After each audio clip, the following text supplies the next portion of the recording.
Kings. Now we're playing some Pathfinder 2nd Edition. This is episode 37 of Beneath the Five Kings. We're playing these Sky King's Tomb Adventure Path by Paizo, and we are just now starting Book 2, Cult of the Cave Worm. So as you can expect, Heck yeah. there will be no worms or cults in this episode. We're actually makes leaving sense. the cave. We're leaving the mountain. We're going to be setting in sail. the sky. We're setting sail into the sky. No, it'll be interesting. It'll be fun. We got through all of book 1. It's the first book of a Pathfinder 2nd Edition adventure path we've played as a group. I mean, this is the first run we ever had with this particular group. I'm here with Josh and Lorna and Austin and Sarah and Justin and Dylan. My name's Brendan. And we are Crits and Cantrips, as the sign says. So, how's everybody doing? Excited to play some Pathfinder tonight? Look, we have a new camera. Sarah's here. You can see at least 5 of us. Wait a minute. Is she wearing a Kansas basketball? It's not. Yes. It's not a high school sweatshirt. It's the second time I've ever seen it happen. Don't worry, I got a Wildcat shirt on to balance it out. I've got an 816913 Yeah. shirt on. I'm wearing the Love of My Life sweatshirt. Wow. I like it. Josh? You can't see it at all, but I do love it. Josh has the love of his life too. Yeah. Disc golf. The Disc Lebowski. Okay, so since we're starting book 2 of this adventure path, I would like everyone to talk about their favorite, or we could even go as far as saying the best sequels in media.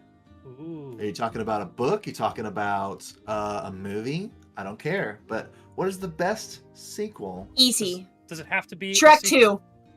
Does it have to be like 2, or could it be like 3, 4? I think it has to be 2. I think it's got to be a sequel. Okay, the Shrek best 2. second. I was going to say, that way I will have a banter topic when we get to book 3. What is your favorite third in a series? Exactly. What is your favorite ending to a trilogy? That's Oh, tough. you know mine, baby. That is tough. I need like a list of all the easy. twos. I'm going to say Two Towers. That's what Two Towers is my favorite movie of The Lord of the Rings. Okay. Follow-up question. Is it as good or better than the first movie? feel I like that's what enjoy it we're- more than the okay. first.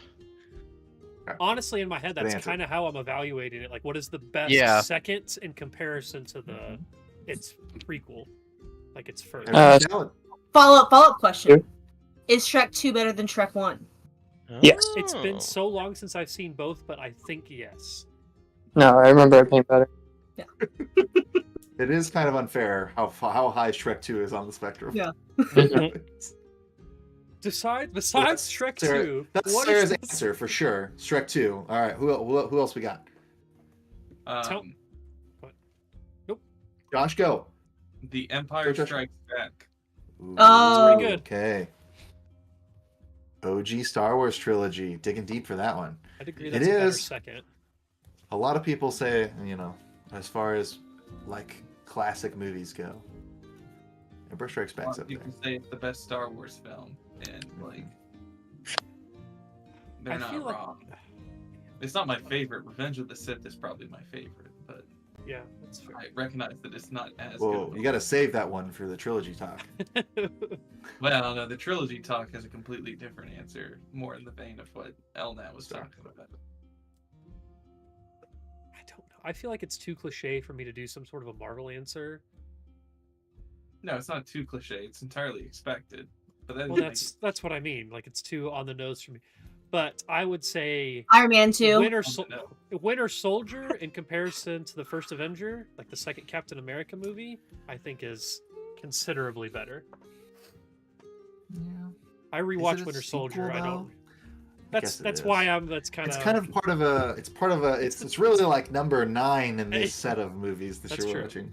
Speaking of the male gaze, I feel like the whole like Captain America, like Winter Soldier, all of that is just like I feel like the males love that genre of things we a lot more than girls. Did we talk about the male gaze? Yeah. I missed. Did Sorry. Sarah just think about the male gaze? She's just sitting there. She's like, We were speaking of talking what I'm about the thinking male about in my gaze head. earlier. We were talking about Nicholas. So. Yeah. Shrek 2. I see. That's Shrek 2. That's where that came in. I'm still trying to think. I would. Still, need, I like, stand by it. I stand by it. I'm trying to think of a good like second book too, Yeah. or like a second season of TV. Yeah. Not like a good I second feel like- episode because that's dumb. But like The a second Office. season. Oh. Well, that's That's true. that's fair in the comparison of just strictly first to second. It's a lot better. Mhm. Yeah. I think mine, which I'm sure you could come up with a better answer if I really thought about this for a long enough time. But Adam's Family Values. I thought you were going to say Adam Sandler for a second, and I was very No, no, confused. no. Like there's the Adam's Family movie, which is good. But I've actually watched the sequel more than I've ever watched the first one, and I do think that is an excellent movie. What is Adam's Family Value? You know, it's when Wednesday goes to the summer camp, and then like Uncle Fester Oh yeah. to the crazy woman, and then there's that like tango scene between Gomez and Morticia. It's just like classic cinema. No. Top Gun Maverick. That is Oh, yeah, it is better. yeah. It is better. My other ones were Top Gun Maverick is better than the original, and I like Beetlejuice better than the first one. I do think the Maverick Top Gun conversation plays into like what generation you are, though. I think Yeah, it's That- nostalgia. If you look at them Yeah. objectively, I think the first one doesn't have a story and the second one does, in my opinion. There's a fell You first also- one and a during second the one. second one. Objectively, the first one is a little bit more like grounded, where Yeah. there is a story to it. It's the progression of what a Maverick Sure, there's a becoming character less progression. of a dickhead, basically. It's character Sure. development. It's a character-driven story about him becoming less of a dickhead. The second one is more marvelization of like, oh, we're gonna We have an actual infiltrate mission. this- Yeah. yeah, creepy it- mission, bad guy It base. looks so good. The second one, like when you go back and watch the first It's- one, you're like, this is good, and then you watch the second one, you're like, holy is shit, amazing. the progress we've made in like filmmaking and cinematography and the ability to like get these shots. Second one is very Air Force propaganda too, or the first one, I mean.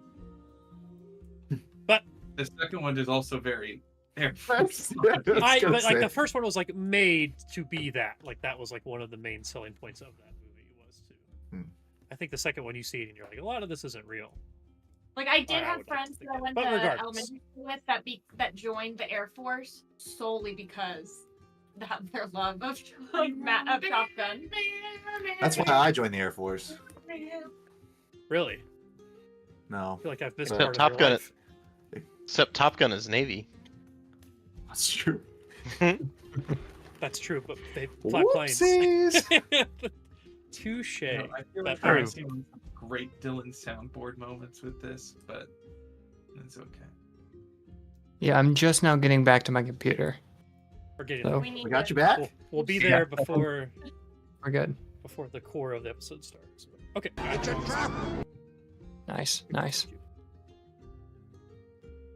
Who hasn't got a chance to go yet? Did we hear from Justin?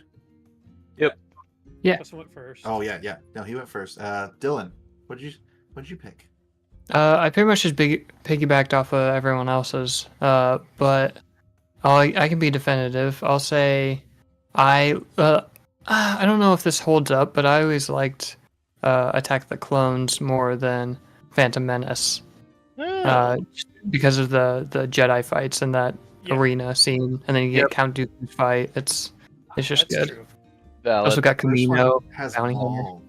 Yeah, and that's True. why it's hard, because that's substantial. I think, in terms of Little Me, I like both of them a lot.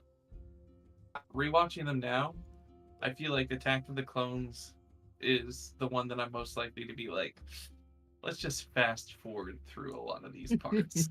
That's- The fights are cool though. Yeah. It's got the best Can't like, get much better than the choreography, fights. I think. Yeah. Some of the best. We just didn't do a great job of making there be plot points in between. The Clone Wars TV show helps a lot with that. Though. It It definitely rounds does. it out a lot. Builds the universe a little bit. That's a I good think one, the Brendan. Clone That's a Wars good question. TV show helps the most in building out what happens between Attack of the Clones. Well, and that's Revenge. true, but I think if you watch all of that and then go back and watch Clone Wars, I think it's a better movie. Like, I think you enjoy it more having had seen all of the other stuff. My favorite book series, the second book, is better than the first. Ooh. Which the- is- The King Killer Chronicles. There's only 2 books, but the second one is better. Okay. Uh, the Wise Man's Fear. It's Okay. like twice the size of the first book Nice. and has just so much more. It's awesome. Did you say the wise man's fear or the wise man sphere? The Wise Man's Fear. Like, he's scared. Frog protection? Nope. Yeah. Image of frogs. Oh, you gotta go. I think I'm gonna have to go with Pokemon Crystal.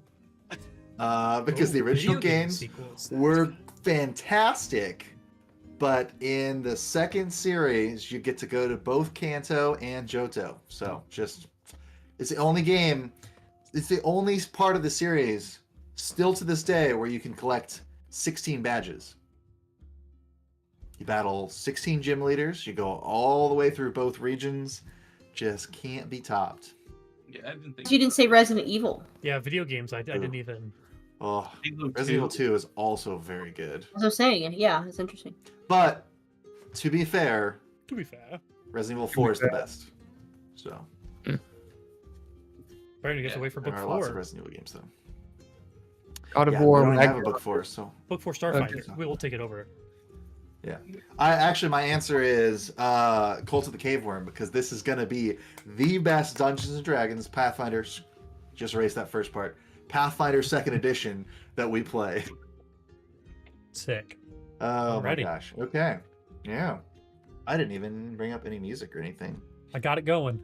I'm just Cozy Tavern, 47 minutes into the hour-long thing. I've Cozy just been jamming. Tavern. Sure. The song lives rent-free in my head all the time.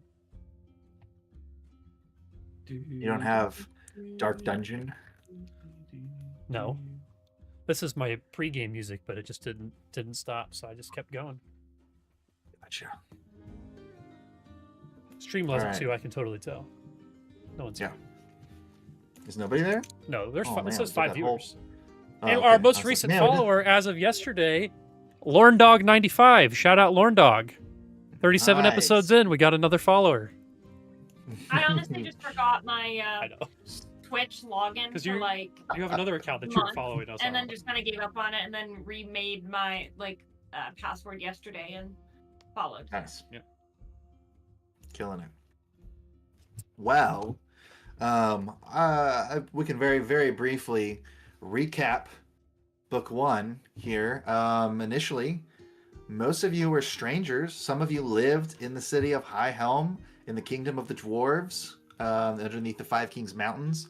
But some of you were strangers, and you all sort of just met as this festival was starting to gain popularity in this town. Like the Talor Family Festival tells the history of the dwarves through plays, songs, reading of ancient books and stories, a great number of things, and you kind of all just ended up in the right place at the right time and kind of got grouped together, and you were kind of given this task by a gnome named Rhea. It's like, go out, experience the town, gain some stories of your own so you'll have something to share when the festival starts. You kind of went all around town helping out dwarves. You joined a basilisk ball tournament. You guys saved a crab from attack by giant leeches. You helped out in the forges. You stopped a haunting at a barn and collected a pair of Ogdenars. I mean, there's a number of things that happens, and in the process of doing so, the group got a little more closely intertwined. You got a little closer, and you met a dwarf named Krohan. He originally was in disguise, but he revealed his true identity as a member of Clan Talor, who was cast out for losing the dagger of the first High King of the Dwarves, High King Targic, and in a ravine deep below the city. And he believes that it's the right time to retrieve it, and he needs your help to do so. So you traveled underneath the city with him, all the way to this area that had been ravaged by a cave worm attack 12 years ago. It's an important plot point. And you rescued the dagger, the gemstone. You brought it back.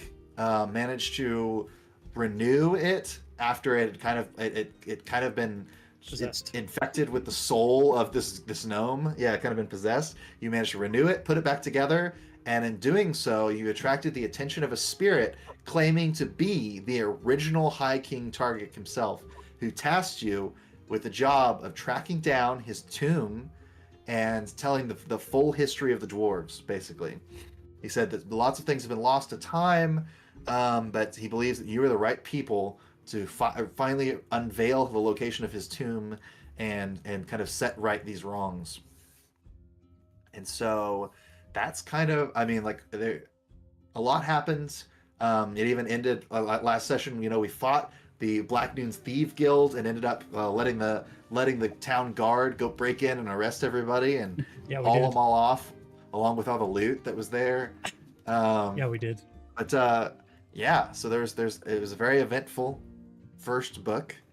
But now you're kind of left with this mandate from Targic: go deep into the Darklands, seek out the worm. The worm knows the way to my tomb. With And you've got- Terelga. you've got- Terelga? Terelga? Yeah, you've got a guide, a gnomish guide named Jirelga, Terelga. who theoretically knows the way to this city called the Court of Ether, which is a Fey city in the Darklands, where you could find more clues about where to go next. So, all that being said, we've got a little flashbacks, kind of, to kind of catch up with what our characters have been doing in the meantime. Austin, are you ready for yours? Yeah.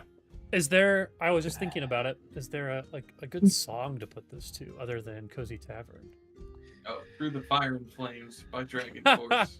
Exactly. Like Yeah, I don't maybe know. I mean, anecdotes. Let's see. What is this? Yeah, you can.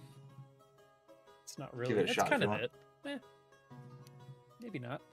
Let me try one more here. If this doesn't work, we'll just go back to Cozy Tavern. Yeah. Wait, I think I recognize that one. Yeah, I have everything flipping good to go here. All right, so this is a flashback, right? This is something that's already It's a happened. for flashback, so Walker. yeah, this would be the day before the evening that we freed Jirelga. So before we went Yeah. to the black So thieves. I Guild. can lead you in if you want. You Yeah. got it pulled up. Got pulled ready? up. All right, so I think where our perspective is going to fade in. This is the Delvers Clubhouse in Stonebreach, and then it gives you the date. It's one day ago. The chamber is carved deep into the mountain. Maps, tools, and relics adorn the walls. Torchlight flickers, casting shadows over the gathered dwarves. The air is thick with the scent of tallow and stone. Walkroon Runebinder steps into the hall, his boots scraping along the cavern floor. The assembled dwarves all kind of turn, murmuring amongst themselves. And we see a mustachioed dwarf by the name of Argan Talor, the clan leader, stand up and speak. Good to see you in the flesh, Walkroon.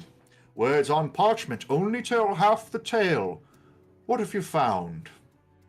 And the scene kind of changes here. It's evident that time is passing. We see the candles have burned down nearly to the wicks, and many of the gathered delvers are struggling to stay awake as Walkroon goes on and on about the adventures that he's been on and the cool things that he's done and the stuff that he's had to save his fellow adventurers from and some of the cool stuff that he's found.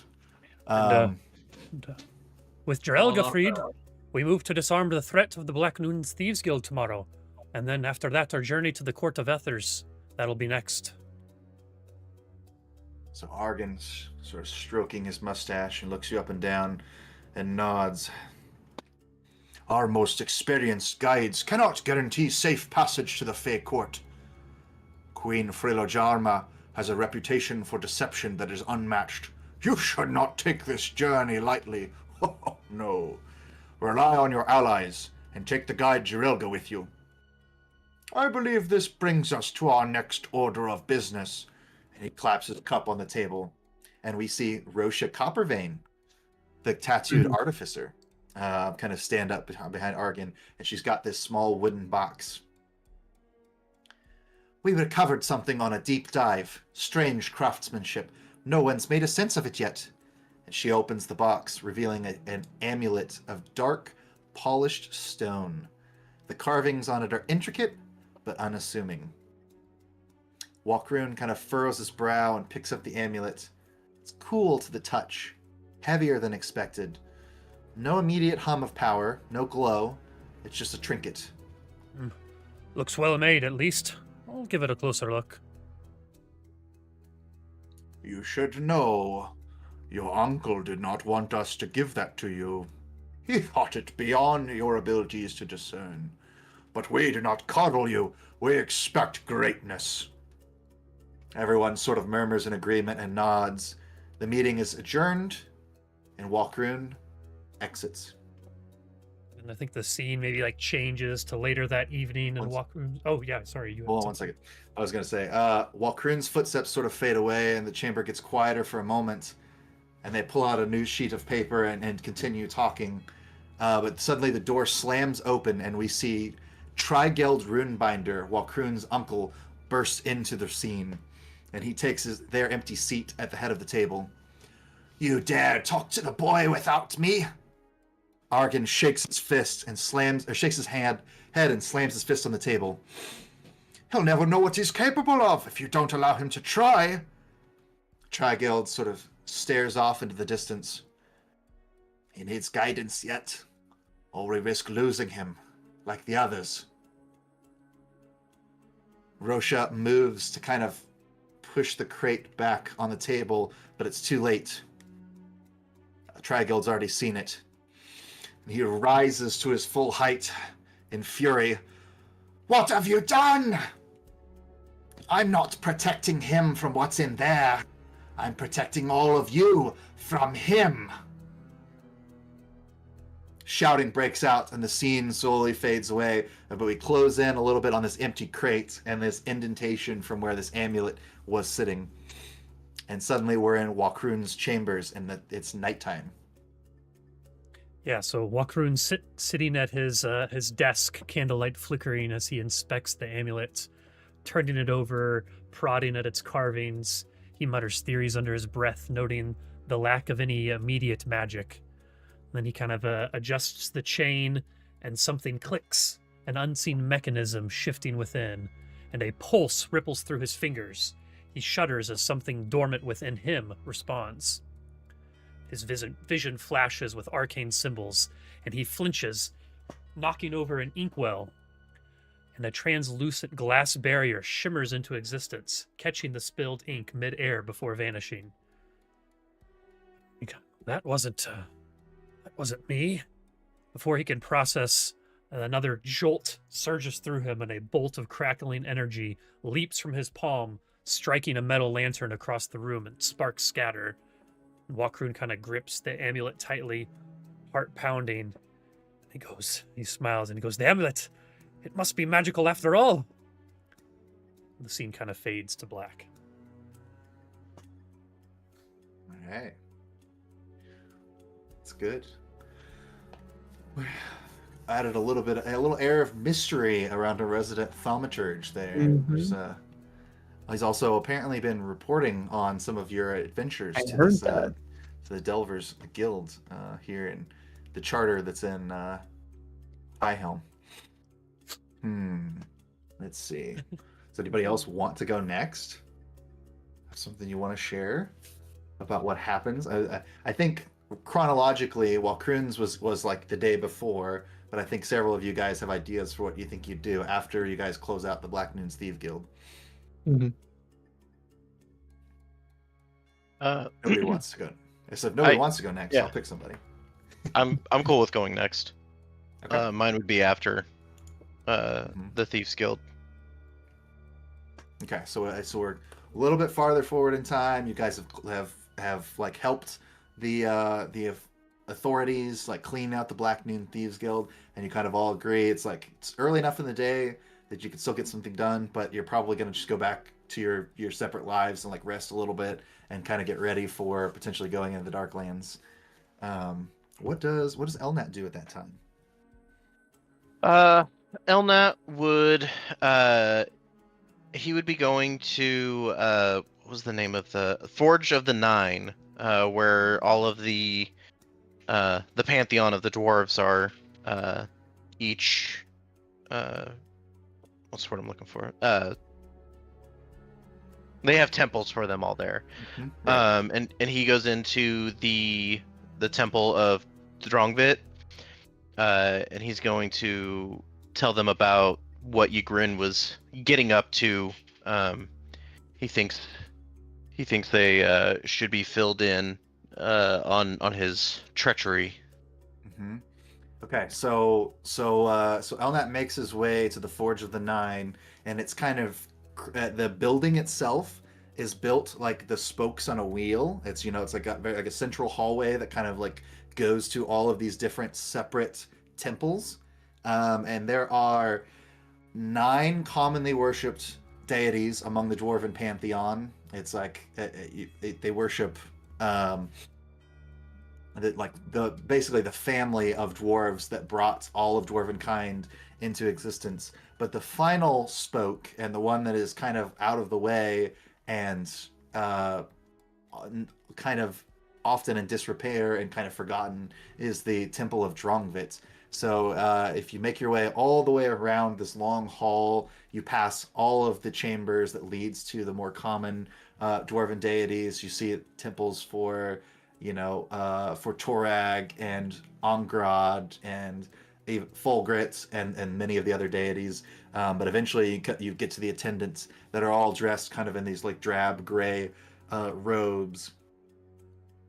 And they ask you for your business. Like, sir, you have a reason to speak to the clerics of Fulgrit today. Or, I'm sorry, Drongvit. The clerics of Drongvit today. Yes, I'm sure many of you are familiar with Ygritte, and I can't remember. Justin can't remember Ygritte's last name, but he'll refer to it. I'm sure many of you are familiar with Ygritte. He was the follower of Drongvit. Yes. If you have news, we would ask you to wait here for the Lady Priestess to come out to see you. Of course, yes. Go ahead. All right. So I think they'll bow and they'll go deeper into the temple, and it's just kind of like, I imagine there's like gray curtains that they kind of like sneak back behind that are kind of concealing most of the room. And unlike most of the temples there, there are not a lot of carvings, there's not a lot of runes, there's not a lot of elaborate mosaics. Like, it's just a very, very simple stone chamber. But there is one prominently featured mirror that just sits there, and then after everybody has left the room, it only reflects your person. Like, you just see yourself sitting in this mirror, and like time kind of stretches out, and you're just kind of sitting there looking at your reflection in this mirror. You do anything? Yeah, Elnett would definitely go up and he'd be interested in the mirror, so he's gonna walk up to the mirror and just kind of investigate it out. Recall on some of my religion knowledge to see if I know what it is. Mm-hmm. So yeah, I mean, you're looking at it, and like, I mean, nothing about it necessarily screams that it's magical. It just looks like a very nice ornate mirror, and maybe it's here to give supplicants to Drongvit a chance to kind of reflect on what brought them here. Drongvit is all about debts that you've accrued in your past and making sure that they're paid properly. But I think maybe it's a trick of the light, but but Elnat starts to kind of see himself more in double. Like there's two separate Elnats like sitting in this mirror, and they look and like you're looking straight ahead at this mirror, so you're expecting to see yourself like from the front. But both of these Elnats kind of look like they're like facing the same way as you, and so you see your back kind of like turned here, and they kind of look like there's like two roads stretching out from underneath their feet. It's like they're going off into the distance. And they sort of like look over the shoulder at you, and you notice one of them is sort of like dressed in this very drab gray robe, and then it turns towards you and has these milky white eyes. And then the other is like it's like as it turns away, its armor bursts into flame. Mhm. So you've got like these two paths kind of leading away, and so like all this is kind of happening, and then you hear this like deep intoning voice simply say, "You must choose." And it seems like for a moment, like the mirror kind of shakes, and you like shake your head, and like there's nothing. It's just the reflection of you sitting in this room all by yourself, and the curtains are pushed aside, and this woman, this dwarf who's dressed all in white. She's got this long flowing white robe and this steel mask over her face. She comes out and she says, "Yes, you've chosen to come and pray at the face of Drongvit today. What brings you here, my child?" Are the other kind of like this? Are the other Is people everybody- with her? No, Or is she's it all by just her? herself. Okay. And I'll throw her onto the map if everybody's got map tools pulled up, so you can kind of see what this looks like. I saw her move. I can't see her now. Oh, this is probably one of those things where She's I have to behind make it. sure. It might be good we don't have Oh. tokens on the map. Which so- map is she on? Interlude? Change Yeah, to should be the only one we can see right now, I think. bring to front probably. Hold on just 1 second. If you, Oh, here, let me just move it over by you. yeah, Can you it's see it not now? behind. No, we see her Yeah. move, but Just when you move Yeah, it. it was our move. you drag our tokens on, maybe? We did an entirely new map. How about now? Yep. There we Hey, go. Here we are. Okay. I think we have to set up all your tokens again, probably, because it's a new, Ooh. it's a whole new campaign and map and stuff. But this is what she looks like. Very That's- mysterious. You can hover over it. She's got a full body image too. Yeah. No, she, And you said that she's alone. They did it. I don't expect this is who they went to go get.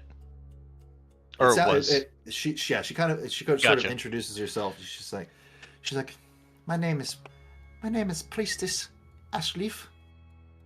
What can I do for you today?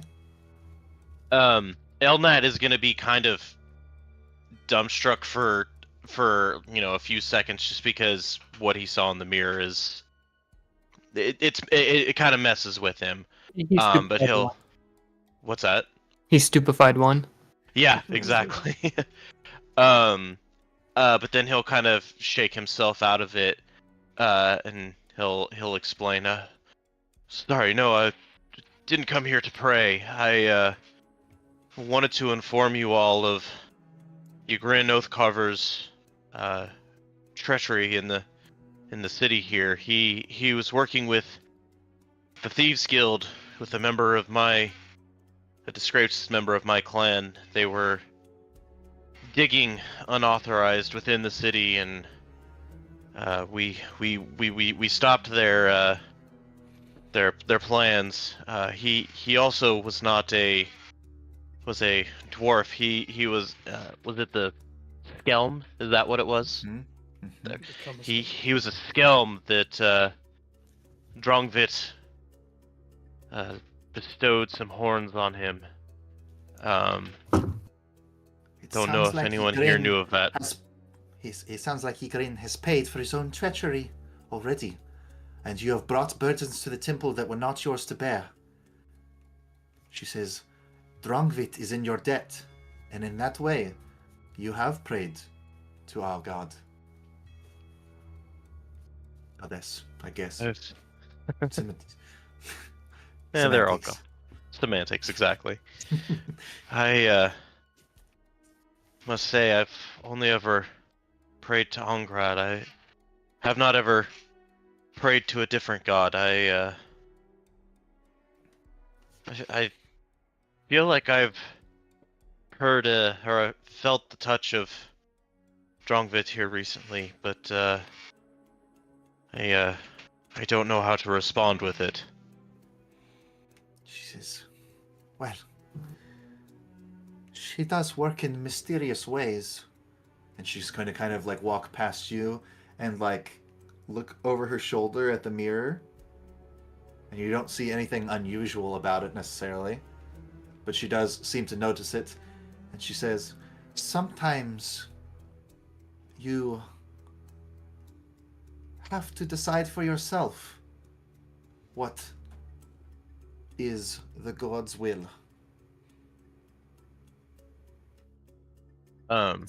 Sometimes they leave us clues. And Elnat's immediately gonna think back to the, what he saw in the mirror, and it sounds, he's definitely getting the message, but it's not. It's very unsettling for him. He was Ongrad's chosen, and now there is another god who is offering him aid and power.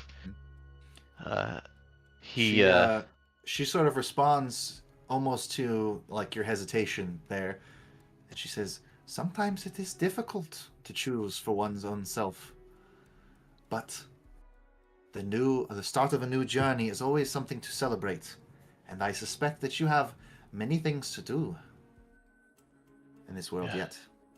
Yes, I'm tasked with some adventures and some debts to be paid.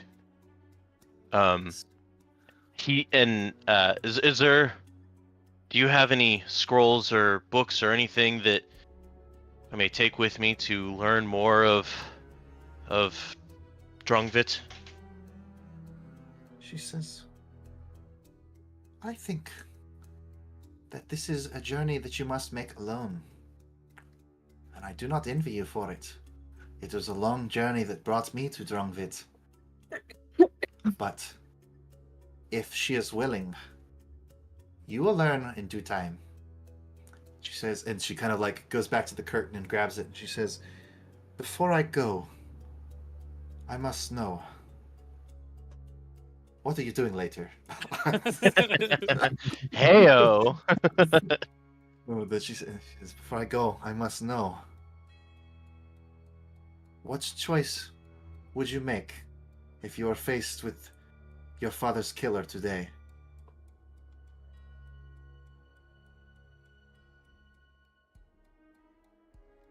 I think I would have to,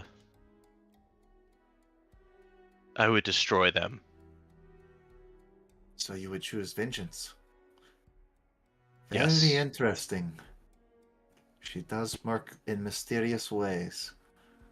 I think she's going to fluff out the curtain and walk behind it and then disappear. Elnat will... He'll give one last look at the mirror, just... He wants to see if he can see that again, but I'm guessing nothing does, and if he doesn't see anything, he'll go ahead and leave. Yeah, if you stare in the mirror for a while, you don't really see anything else besides your reflection, but you hear some whispering from behind the curtain. It's just like, is he still here? Is he still I don't want to go back out there until he's still standing there. It's like there's two sets of armored feet on the other side of it. They're just like, I'm just waiting for him to go. We'll just wait for him to go. So awkward. It's like a movie theater. Are they still there? It was two kind of younger dwarves that were kind of like acolytes that were there when you first got there. So they're just nervous. They don't want to have to talk to you again. He's Elnat will go ahead and leave, especially after hearing that, and he's going to be going home and thinking a lot about this. Me too. Just a quick reminder for everyone: we do have jukebox playing.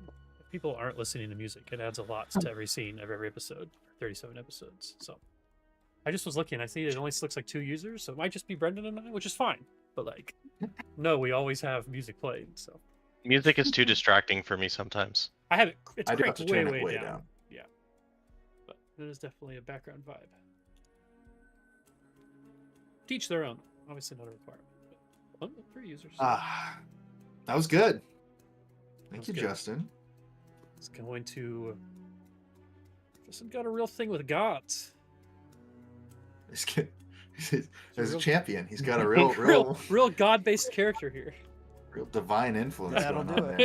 there. Yeah, that'll. I do went it. from never even determining having a deity to Now you're being fighting over entangled two. with two gods, Yeah, two that's dogs. good. That just means 2 you get dogs. to have. You're like double level. I think you just get to do everything twice. You're like playing 2 characters Uh-huh, at once. From bachelor to adulterer. Ayo. Jesus Christ. Episode title: Bachelor to Adulterer. There we go. Mhm. That was good. That was good.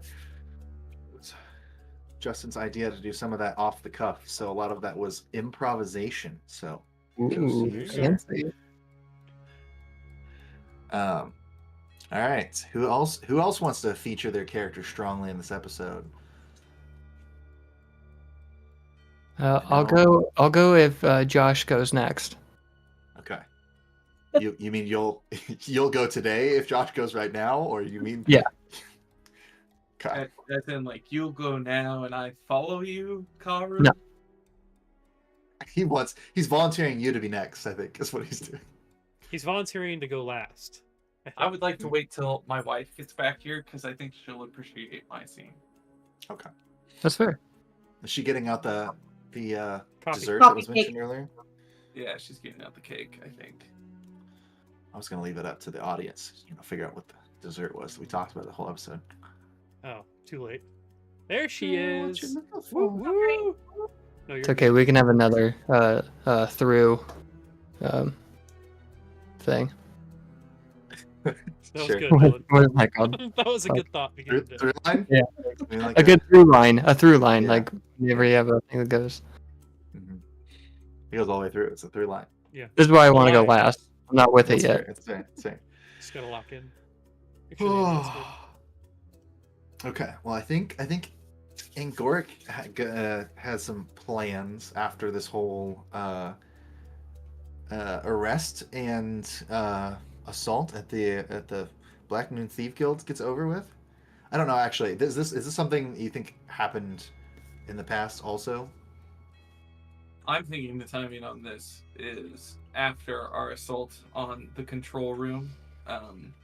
While we're dealing with, finishing up, tying up loose ends, shopping, that sort of stuff. This is something that Angoric does. And so Angoric is going to go on possibly his final date with Shalholdry. See, I told you she had to be here for this.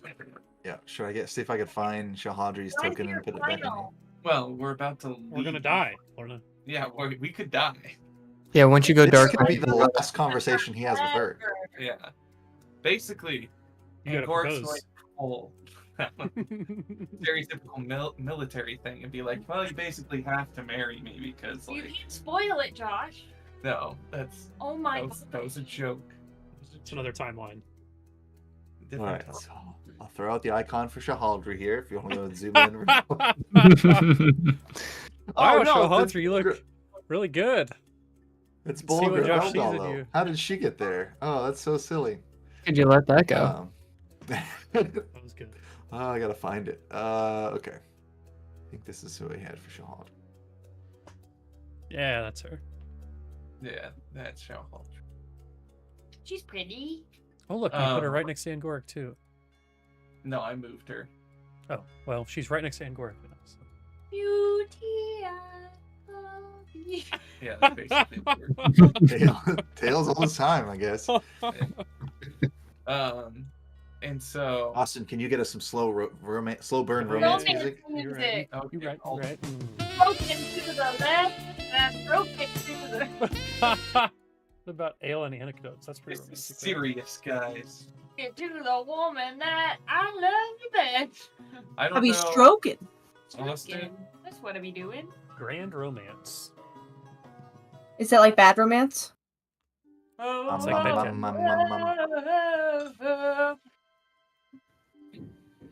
Okay, maybe Lorna didn't need to be. Oh no. A great time. Someone move Shalfaldry to look at Conrad. There we go. Got competition. And girl like what she likes. Monkey boy or orc boy? She wants Creatures. She wants that monkey. Yeah. This is all just a ploy. So, Angoric is going to meet Shalfaldry at the first place that we ever met, which was the inn where we all have breakfast all the time. Mm-hmm. And make his way to her. And they had predetermined that they were going to be meeting here and then heading out for the rest of their date. And Gorik's got on his back a sack and a case, which is he's carrying something in, which will be revealed later. So he kind of looks like a beast of burden right now, approaching Shalfaldry. And he's going to say, "My lady." Oh, it's you. I'm so glad to see you again.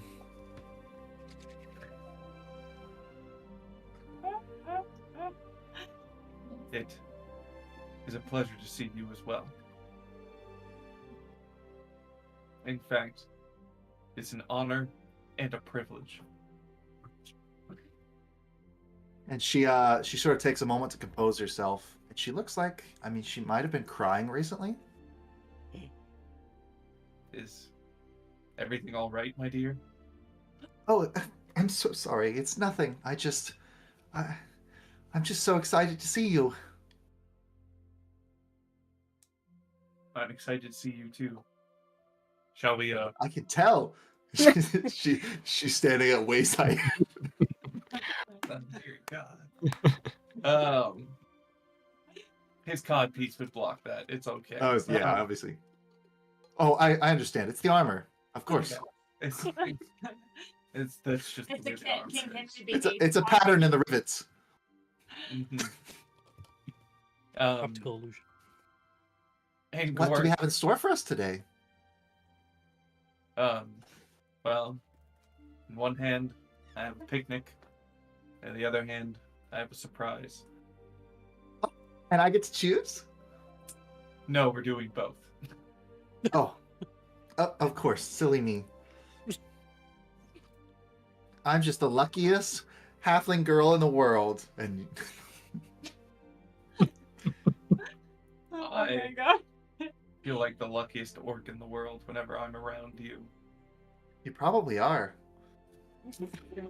Jesus. Was that casual racism? Oh no, Smith, there's so many dead ones. No. Oh, Shalfaldry actually looks Here like I Walker go. dressed up. she goes. Sorry, I'm just so nervous. Let's go. Okay, and we Say so many make things I small don't talk mean. on our way to a spot that is pretty. Hey. Small talk.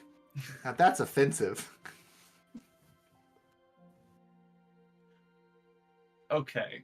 Then he takes her to Applebee's. This is gonna go really well.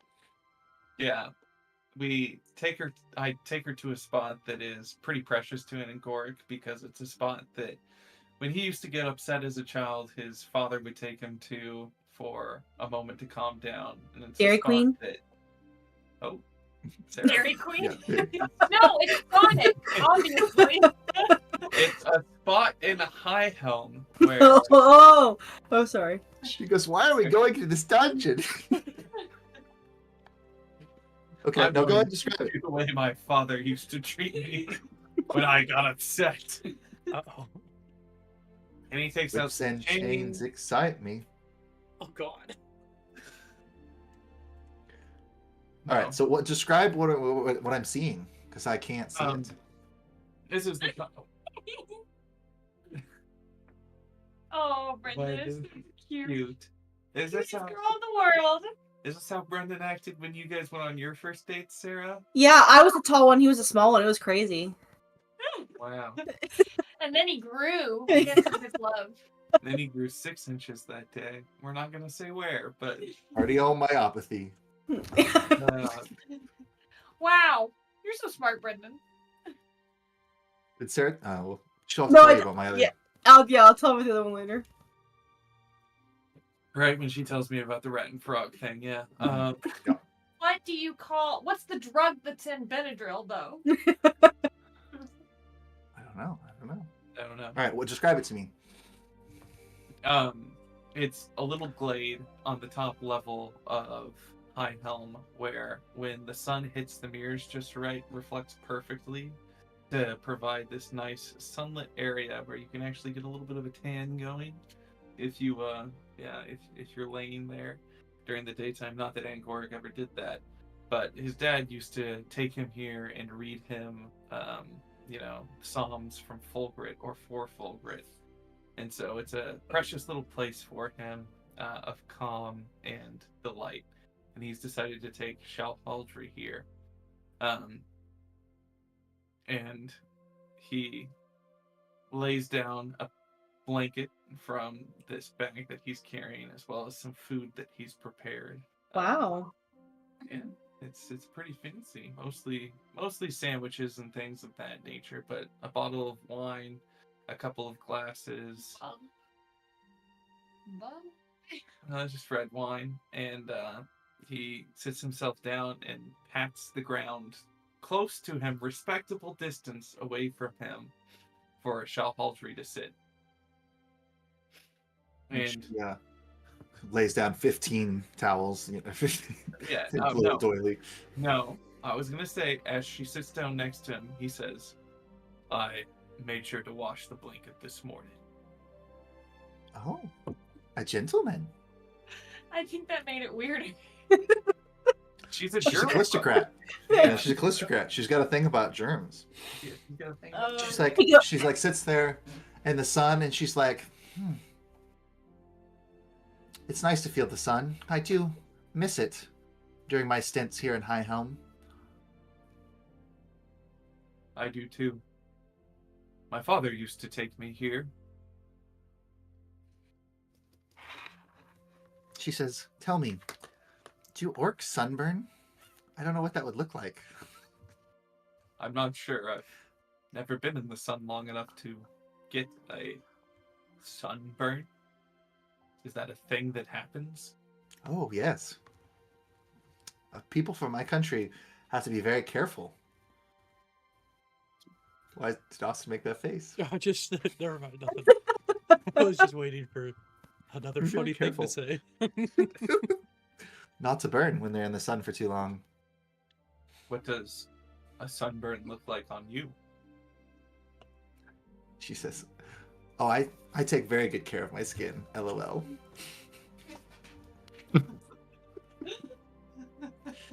He says, LOL. LOL.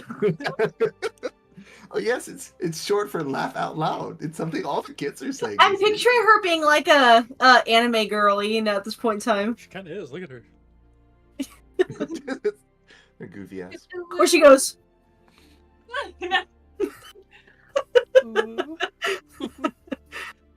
What do they do? They don't do this, right? That's just the new Shalfaldry, thing. yeah. you're not quite acting like yourself today.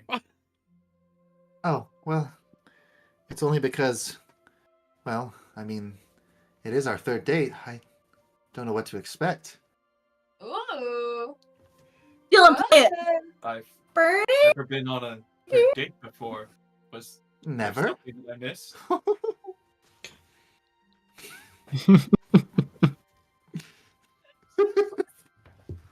What happens on No. the third date? It's just that usually, by this point, a gentleman caller is, well, he's gotten a lot of feelings. And He's it's got what? traditional. He's got a lot of feelings. Feelings. And it's sort of I heard traditional for us to take the next step in our relationship together. Like, at this point, people aren't talking about how soiled their sheets are. They're just... What did you have in mind? What would you like to discuss? Or do?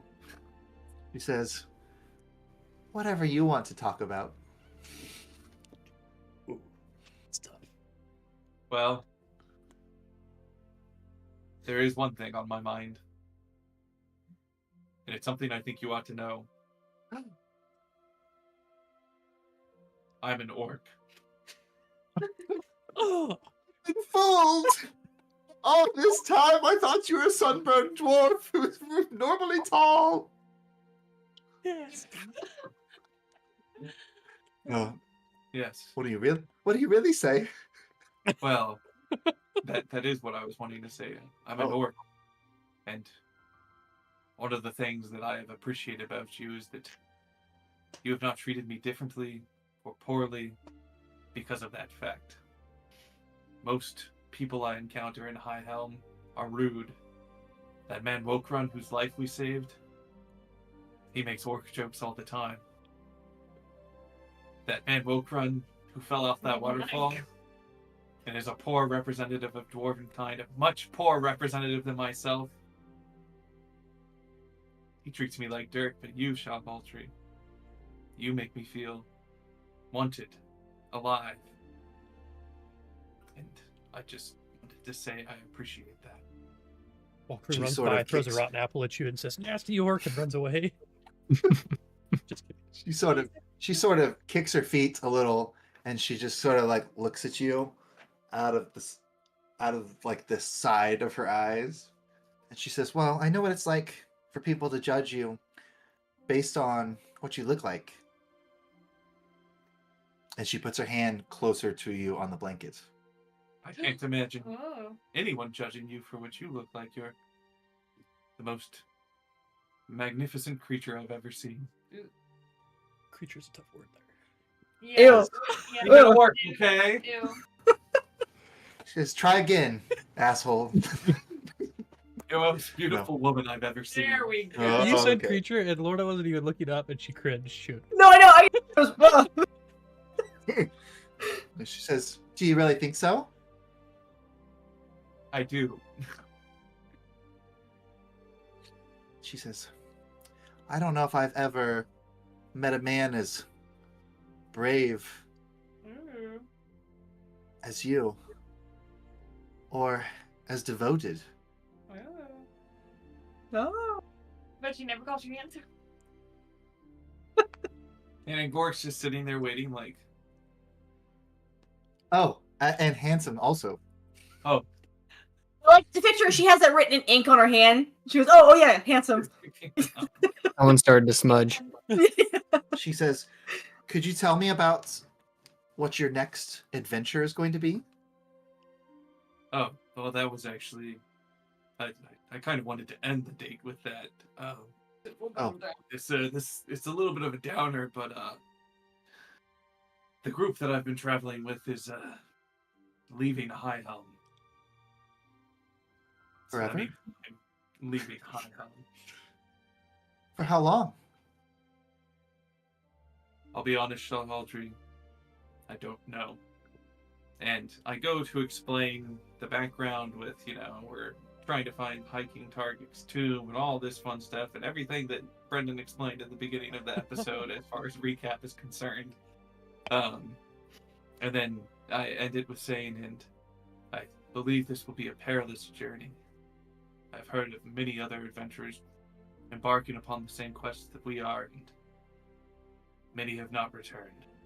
Oh. Wow.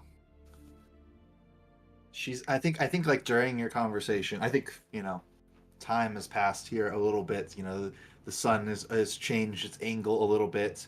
So now it's sort of like she's sort of backlit with the rays of the sun coming in. Beautiful. But I think as you're talking about it, like she keeps asking you for more information, kind of like about where you guys are going and like, like what kind of dangers you think you'll face along the way.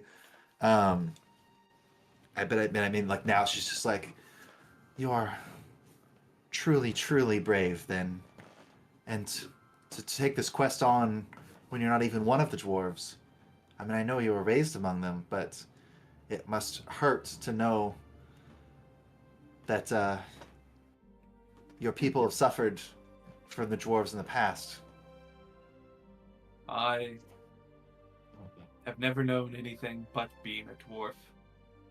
At this point, when I look in my father's face, I often forget that I do not look like him.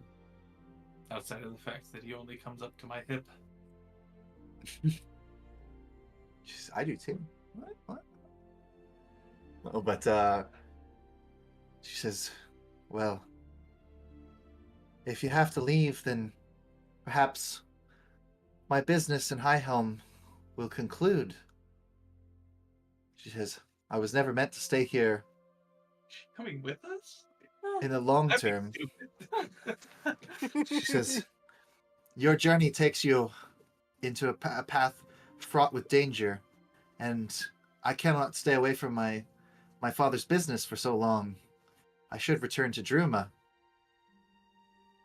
But if I knew when you were to return, perhaps I could bring more wares by, and we could... Well, perhaps it is a bit presumptuous of me, but we could continue our budding romance. Shahaldri,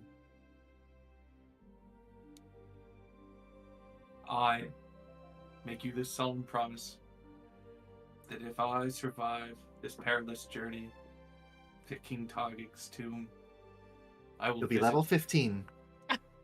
level 15. A level 15 encounter, and I am yet but level... We're 5, right? So if Yeah, you're we're level fine. 15, that'll make me Uh-oh. like 3 months older. Okay.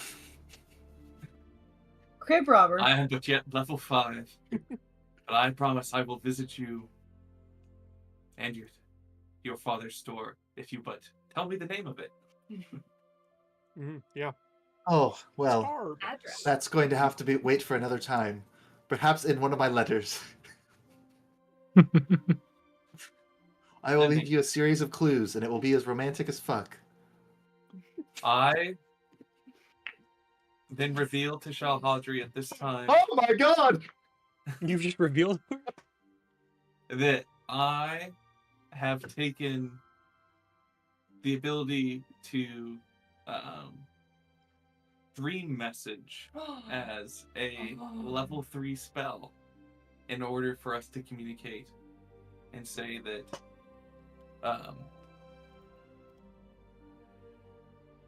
I know that letters are one method of communication, but with where we're going, I'm not sure that they will be reliable. And I have planned ahead, and I've studied with my father one of our ancient dwarven rituals of dream message. You could dream message. Yes. A romantic orc priest will visit me in my dreams. Yes. Are we limited to what we can do in those dreams? Getting fucked up. Not up. Just fucked. We could go to anywhere and any place that one of us But I has could- experienced. We'll get her a webcam. Well, we may not be able to truly physically be together. Everything we experience in the dream will feel real. As well, I guess I cannot wait to go to sleep tonight. Well, I figured since, Oh, Steve- of course. Yeah, Of course. Any time in the next 2 weeks would be fine. I'll just wonder which day it is. Maybe we should establish a kind of calendar beforehand. Oh, I can't do that Tuesday. Hold on one moment. Just flip out the calendar, the roll Big dice. physical calendar. Yeah. That's it. he says, well, no. I figured, every On the night rake. before I depart, we can Oh, just- okay. dream together. Once you leave. Okay, that sounds good. And Gorik will lean in for a kiss after the dream together part. Now, kid. And she looks up into your big orcish eyes. And she closes her eyes and leans towards you. Scripted. And we share a kiss. Oh, what a beautiful moment. What a beautiful moment. And then Gorik goes, I do have one more surprise. Oh, shit. And what? So many surprises. She said, oh, shit. Go ahead. I'm pregnant. No. I We knew it. orcs are My like father said frogs. never kiss an orc. We can change our gender at any moment. No. He opens up the case that he brought, and he whips out a fiddle, I'm a fiddle player too. and he says, Then I I'm going know- down to George. I made that joke to Brendan when we were discussing this. The devil went down to Druma Yeah. to give that fiend its due. And he whips out his fiddle and says, I know I may not look the type, but I've been playing since I was a young lad, and I thought I might play a song for you today. And he starts playing the fiddle, and we can end the scene as the music Okay. serves as Yeah, the I think she gets up and she kind of like dances along with the music and she laughs and she says, and she's just like, She brought her tambourine. yeah, exactly. She pulls out a pocket tambourine, just like. We should go on the road. Fuck this adventure. Let's go. I was like, did Angoric take a level of bard? Is that what just happened? That's what just happened. I think she shares with you that she's like, I've never met someone who could make me laugh the way that you do. She's like, I truly feel like we are fated to be together. Wow. I feel the same way, Shalhaldry. And to think we only met because you took my spot at the end. Well, Bitch. you could say that you took my spot. Bitch.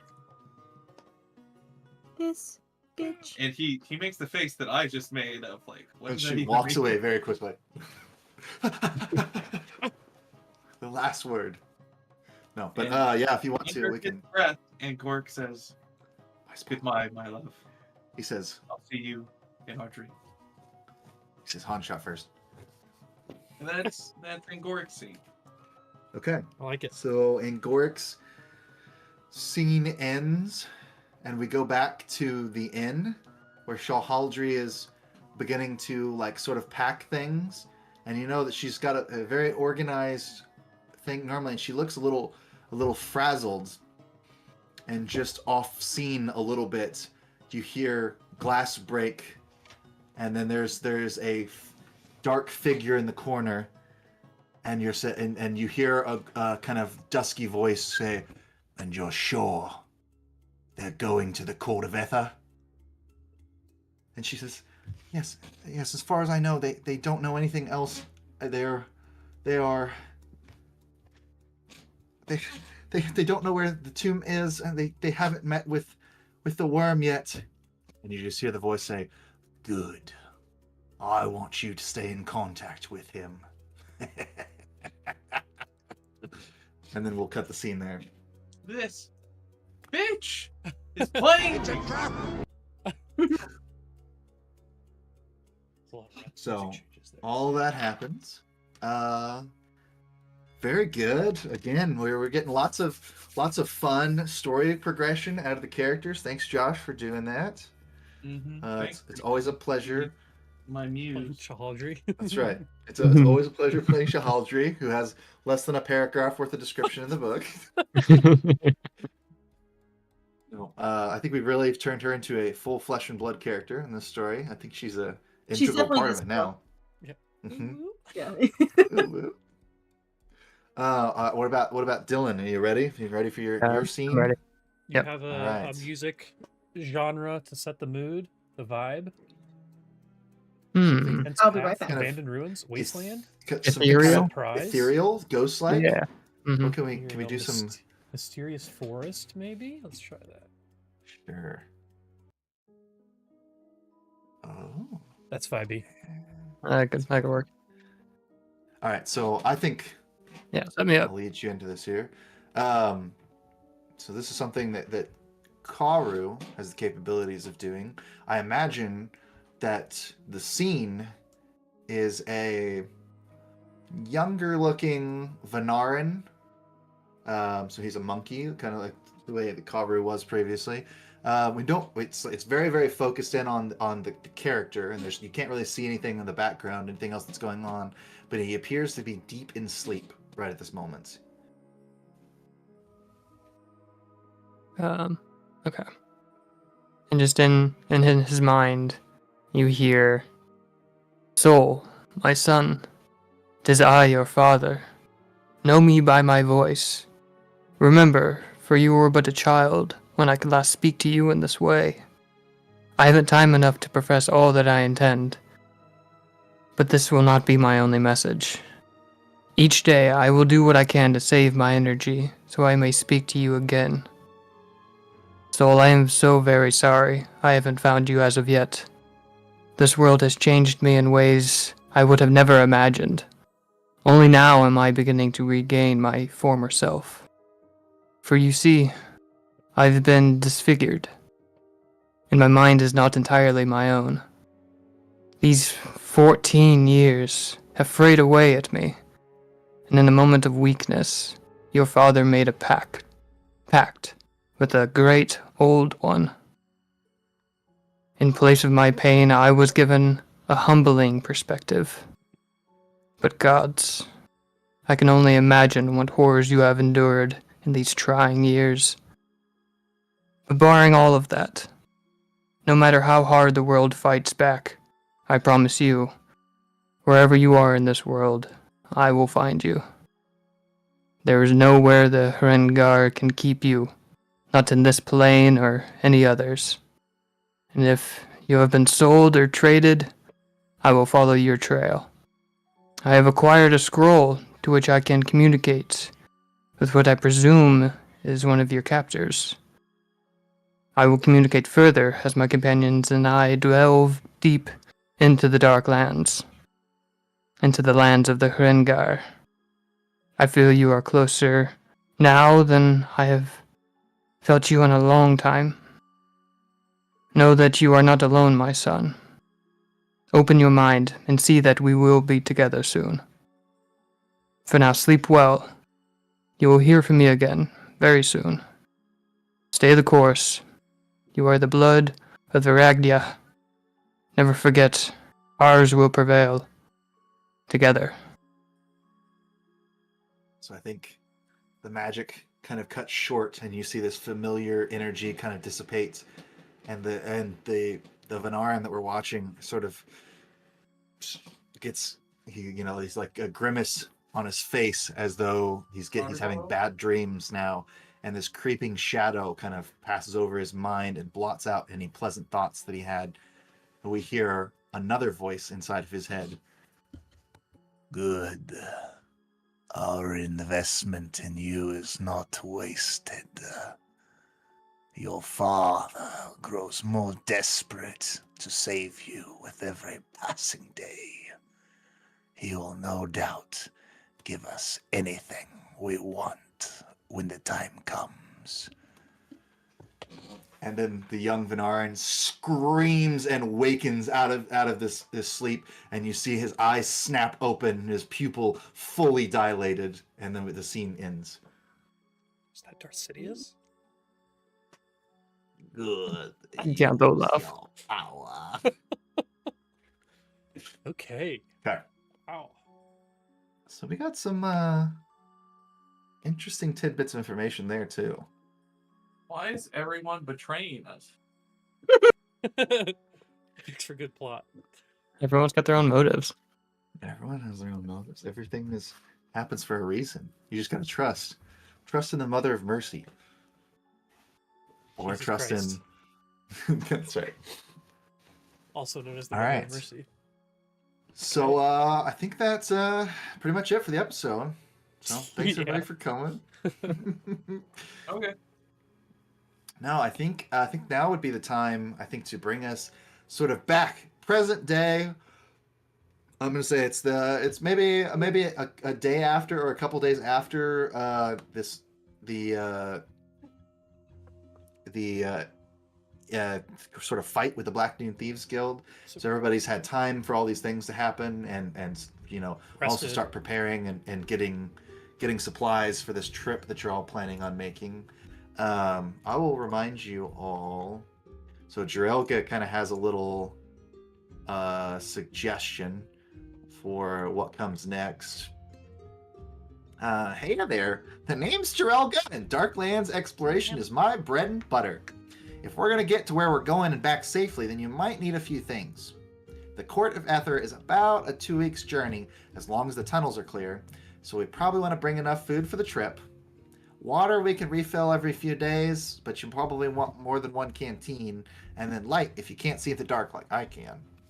We'll probably be in some pretty tight spaces, so make sure you've got at least some weapons that can handle that. Small thrusting daggers, some lightweight armor, and there's a potential we run into things that could poison you or try to kill you, so antitoxins and potions are a must. Ropes and climbing gear could probably come in handy. One other thing. The Court of Ether is a Fey court.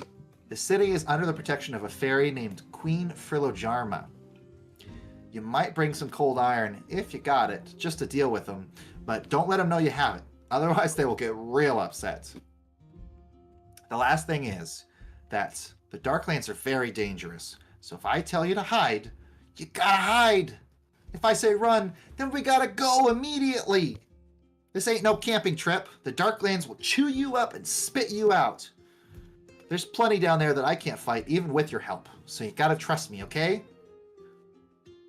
What I'm hearing is the So- GM is going to tell us when we have to fight and when we have to run. That's great. You know, in Weapons, the guy you would go to sell gems to, Uh-huh. that's what Sure. Brendan's doing right now. If Nicholas is watching, he just flipped it. If you get brain second gen, you can try your luck in the Crown of Wonder. That's terrific. Yeah. I No, was gonna say, I don't remember that being Jarelga's voice, actually. that's your our Generic. Starfinder girl. The otter. oh, it's Tarika. That's It's the Tarika Tarika. voice? Yeah. Yep, Yeah. Tarika. Yep.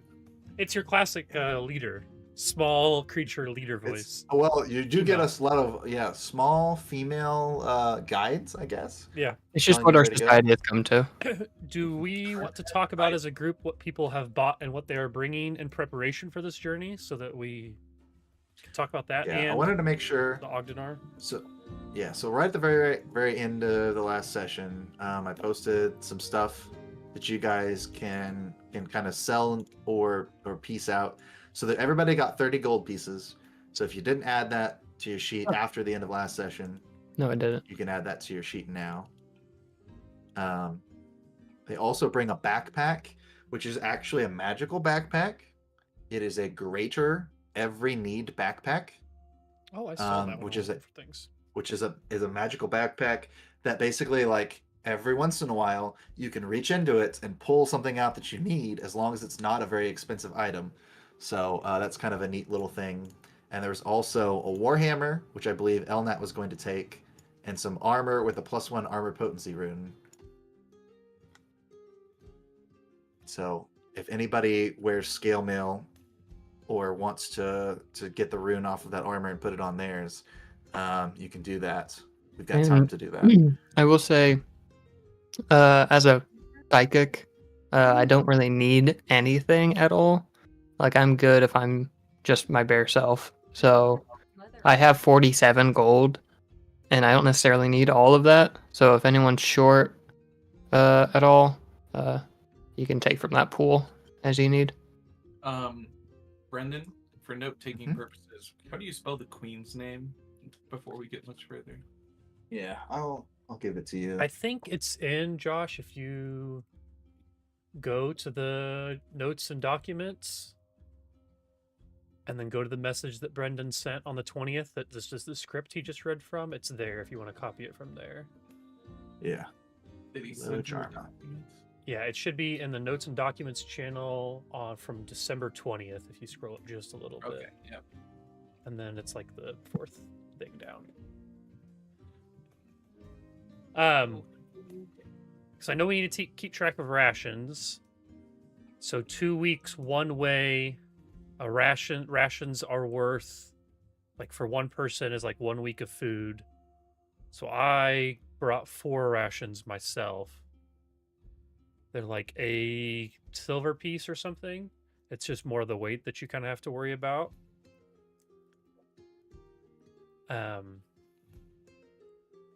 Yeah. Yeah, so I mean, like, I would make sure either as a group, we figure out how much food that you're gonna need, and make sure you buy it and like store it somewhere, or each individual person should carry enough food for them to get probably there and back at least. Yeah, I figured the rations would be something we put on the Ogdenars, right? Mm-hmm.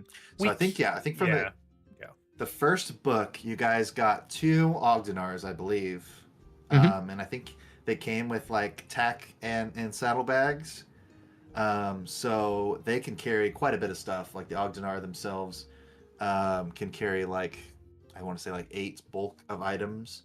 Yeah, but if we find a gold statue down there, like I want to be able to haul something back. Sure. Yeah. And if we lose the Ogdenars, or like something, God forbid, something happens to them, like they fall off a cliff or something, like we want to evenly space some things out too. So I've got more than enough space on myself to carry rations for myself. Dylan, your Karu doesn't eat, right, or drink? Right. Construct. What? That's nice. He just absorbs the souls of the damned. So Yeah, when I was looking through the gear stuff, I didn't see anything about antitoxins, only antidotes that like work against toxins. Is that kind of what we should be looking for, or is there something There's specific? one called an anti-venom potion too, which is to end any, or helps end any persistent poison damage. So I grabbed one of those. I grabbed an anti-venom potion. I grabbed 2 antidotes. Cool.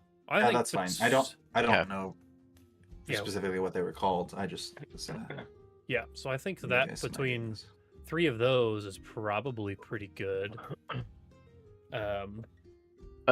Do we want to?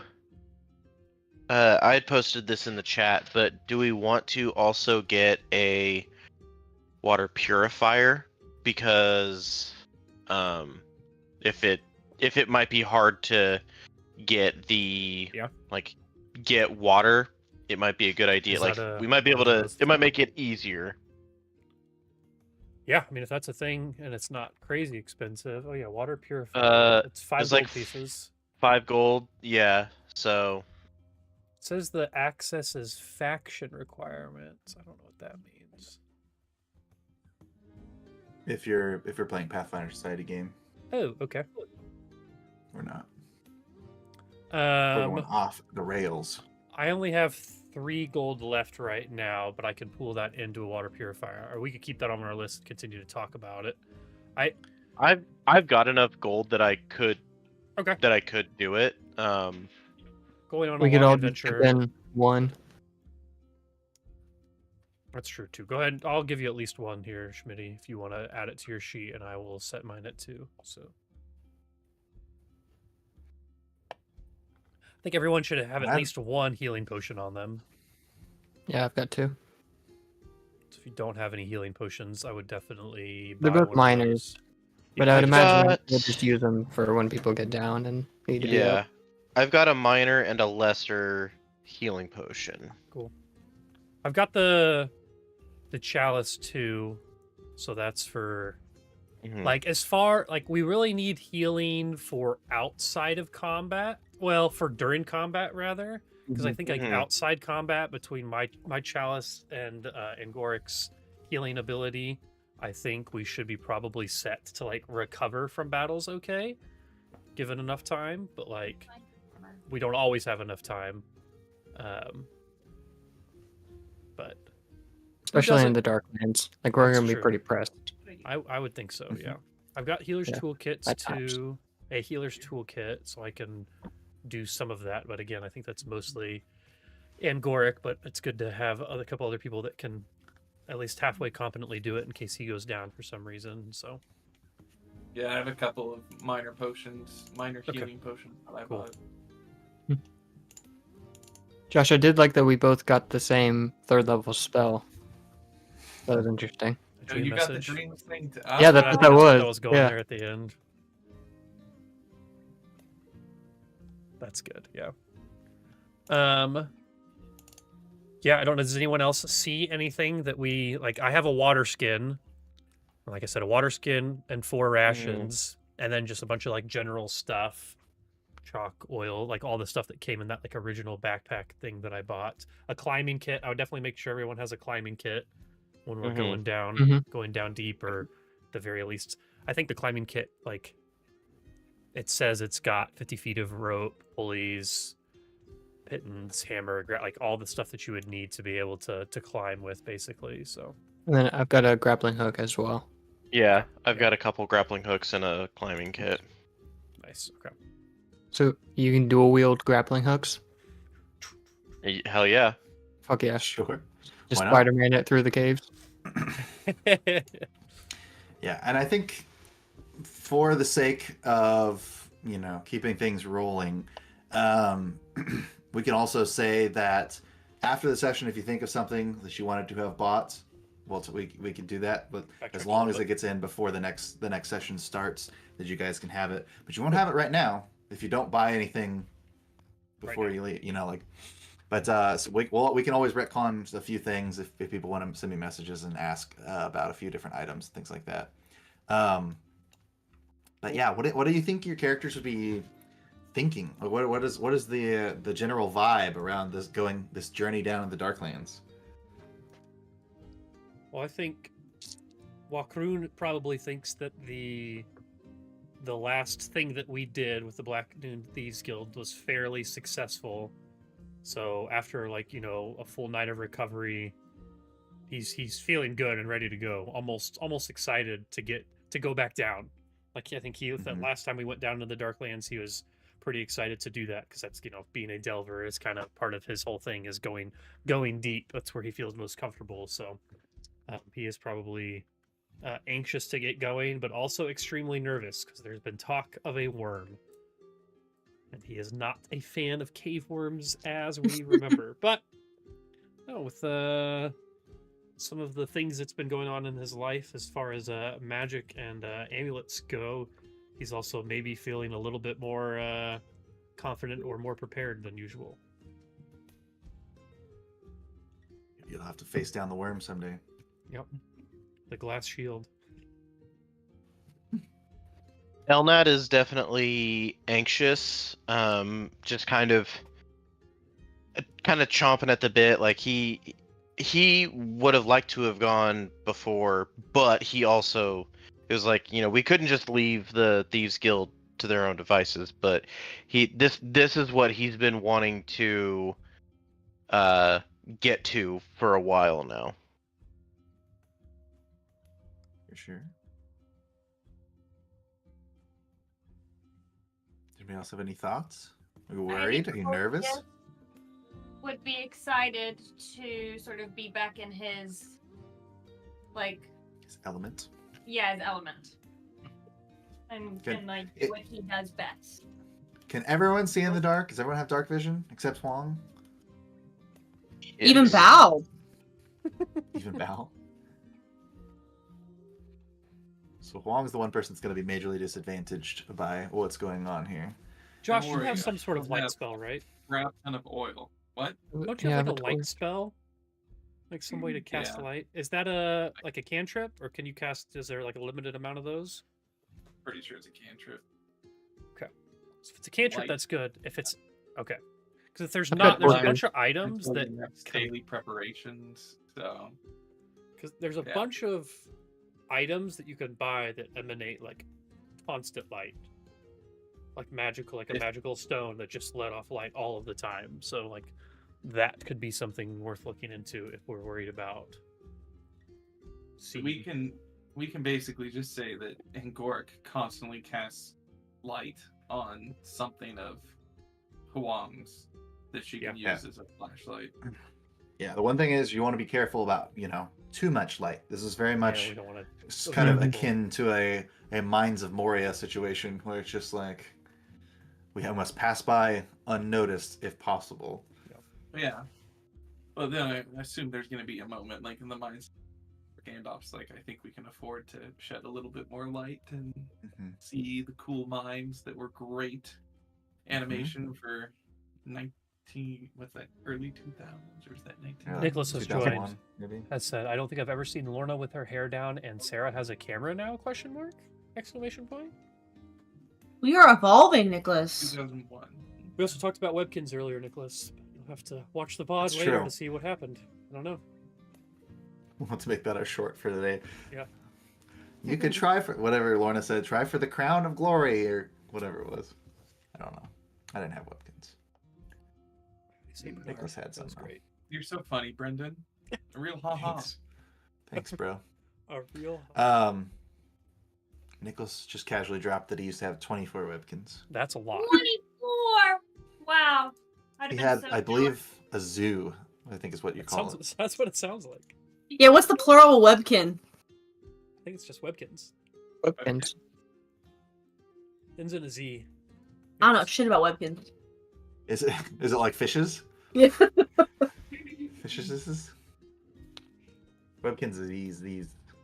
Webkinsies. I don't know shit about Webkins. fuck. That's what he said.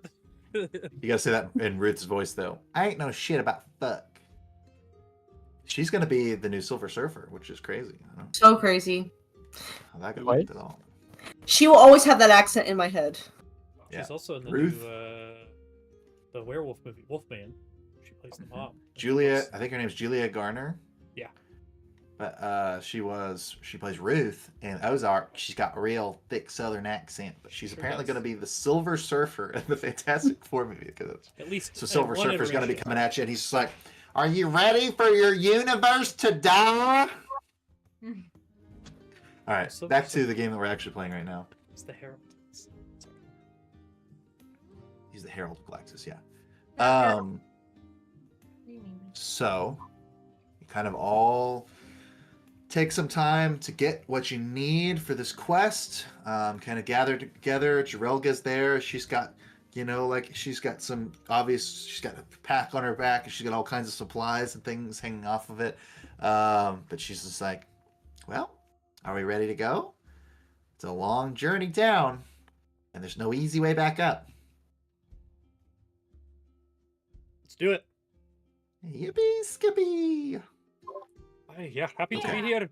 Think we should get down and get going as soon as possible. It's a long journey.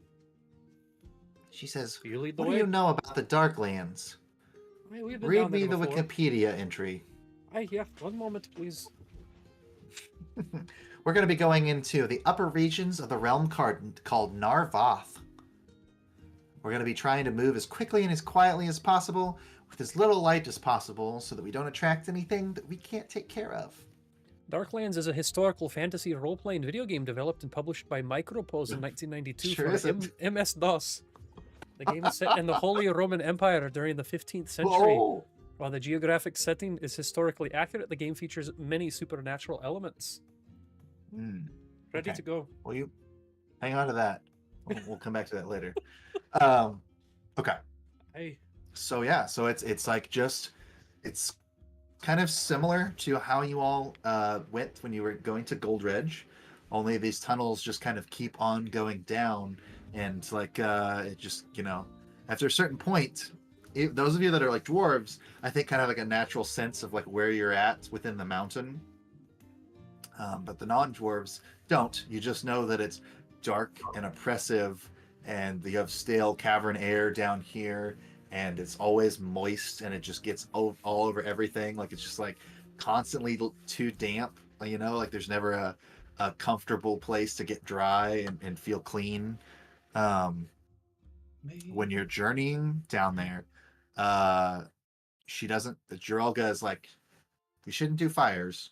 We shouldn't attract that much attention. So like rations are just like colds, like hard breads that you guys brought with you, and dried fruits and things like that, but like no warm food. And you're just kind of like silently marching through the almost eternal darkness down here. So, I mean, how do you think your characters would deal with that? Like, who would be the most affected by traveling through the darkness like this? You think Huang has an opinion about it? Yes, and I think it's me. Yes, you're Huang. Yeah. No, I think I'll be the most affected. Okay. Well, what do you think? What do you think Huang's doing to cope? Drinking. I'm- Hit the bottle. Oh, never It's gets in the bottle. code. I did make sure to. I buy- do love that. No, I'm picturing myself being like Matt Murdock. So I'm actually picturing. Just like ninja fighting, but like I'm one of 3 blind mice, so I'm actually I don't know. I'm picturing relying on Bao a lot more, honestly. Oh, Could fair. you turn into an animal that can see? Or be warm, like a I polar can bear. turn into a fox. I don't think, at least not on my character sheet, I don't think I've ever seen that when I'm in fox form, my like night vision's better necessarily, but it is an interesting concept. That is a good. You've got animal form too. You could be a bunch of different kinds of animals. But that's for how long is that? That's like a minute thing, right? Yeah. Yeah, maybe. So like every now, like 10 minutes a day, you can see. That's the tiny amount of rest. You're just like, finally, thank God I'm a You just bear use that again. when If I need to, I Direction can right. brain blast. But I do otherwise, think I think you can do pest form, and I think you can stay like oh, that that's me all the longer. time. Sorry. I think I'm pretty sure you can choose pest form, which lets you change into a form of a tiny animal, such as a cat, insect, lizard, or rat. But I think that lasts. Oh, it's only 10 minutes, I guess. I think all of mine are like temporary things, but I think it's also your focus spell, so like you can just meditate to get it back. So I think 10, you 10, could 10, probably, 10, 10 on, yeah, 10 you could off. probably do it pretty consistently if you wanted to do that, or if you just want to, if you think Huang's just dealing with it and like you said, just like tie a rope around Bao and just like lead me into the darkness. Okay. no, I'm very much picturing Bao being my service animal through this entire thing. Mhm. So Well, and I he's having think a heyday. He's finding so many bugs to eat and things. he's just so like, full. I do have some torches, so I'm if it would make Or desperate. the journey easier for Kwong, I would probably like light a torch and affix it to Silverforge somehow, just as like that way there's at least some light and Huang can see like where everyone is and Yeah. can walk without having to worry about tripping over stuff. Yeah, she's clumsy enough as is. I just didn't know if we're talking about the amount of light as far Yeah, I as don't know if we trying can to minimize light that. any torches Yeah, realistically. I think we were just told not to light torches by Drella. Okay. But But we I could just- put like I them on- said, I can You do fool! it myself. Next time, throw yourself in and rid us of your stupidity. Like that? I got some pity laughs out of that one. That was, No. I real laugh. Yeah. all right. But, yeah. Go ahead. Yeah, I can just cast the light spell for Huang too, as much as she needs it. I was more meaning like if like absolute worst case scenario, if we need to have some light Yeah. for getting the hell out of someplace. Yeah. That is an option. I think I have. Yeah, I've got 5 torches on me too. I think it came with like the default Same. survival bag, Yeah. so Mm-hmm. it's definitely there if we need it. I feel Yeah. like Wakroon has done similar dives before, but always by himself, Mm-hmm. or maybe with like one other person.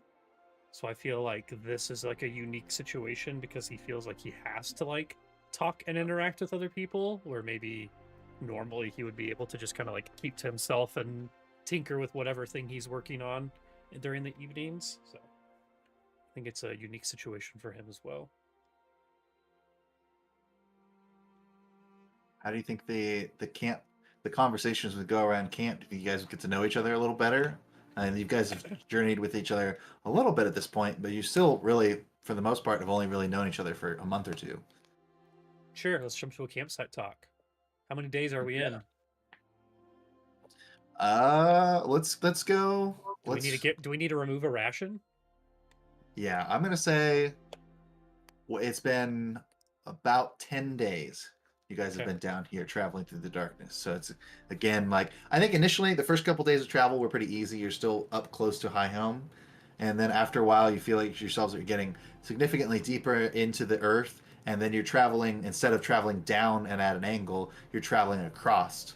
And so Yeah, you guys know parallel. that you've passed out of the kingdom of the dwarves, and you're now underneath the kingdom of Andoran in the south. We're underneath the kingdom of Duran. That's exactly what I heard too. Are we hungry like the wolf? Hungry like the wolf. So again, like I said, it's occasionally Okay. Jirelga will see signs of like there's stuff here, like we need to go around it, we need to avoid it or whatever. So, but she's like pretty much directing you along the way, and you guys haven't had any incidents. But it's about 10 days in, so you guys are like stopping to take a break, get a breath. 14-day journey. What do you think? Okay. What do you think that would feel like? I'm Because going at that point, you're like past the halfway point, but it also feels like it's never going to end. Like you guys have been basically camping underground for 10 days and hiking for 16 hours a day. walk When through. we say we have a campfire conversation, we just said that there is no Well, fire. a campfire campfire. conversation. Yeah, Campfire. we're not actually having at a campfire. We're resting. It's actually more like a like that 70s show, and you're all sitting around a table and everyone's taking a hit, and it's like, whoa. There you go. Sure. That's the conversation that we're having. And Gorik is going to break out a little bit of the alcohol that he brought and offer it to Huang and say, help steady the nerves. I can tell that you're struggling with this. And Huang goes, yeah, really struggling. And she just like takes like 3 shots back to back to back. Just drinks it That's, all. that's not what I meant. That's a little too much, I think. Nicholas. I think Jirelga says, hey, Gorik, how are your dream dates going with that girlfriend of yours? Did you tell us all about them? Trelka, how did you know about that? Oh, sorry. I'm just inserting myself into the plot. The only one I've told is Orpheus. Orpheus, did you tell Trelka? They're sealed. I never talk to anybody. Except for my best friend. Paul. The painting. That's right. Long. Yeah. Which I don't need a check to talk to. We just Have hit you each guys been other. practicing the cave paintings, the messages that you send to each other? We've been Yeah, we've honestly. been communicating as well. Do you think that Karu could enter Josh's dream message to invade the privacy of him and Oh. Sean's messages? I Can you, love like, them. dream- The idea of them can you dream sexing hop? and then Karu just like drops in. No, I mean Karu's just in the background watching. You think he's not part of the dream, but he is. Jesus. I do think it's like a very short message that goes back This and was like forth. 150 It's words. not 150 letters. the full extent. Yeah, the full extent of a dream. Yeah, but there's Yeah. possibility. I was texting her. He was watching. He told Jirelga about it. Now she knows that I'm talking to her.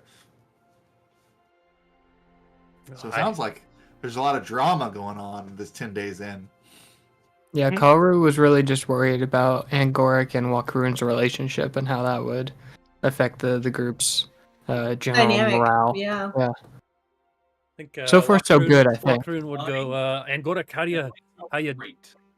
how are you dealing with being this deep underground for so long? I know you spent most of your life inside of the mountain, but this is a little bit different. Are you holding up okay?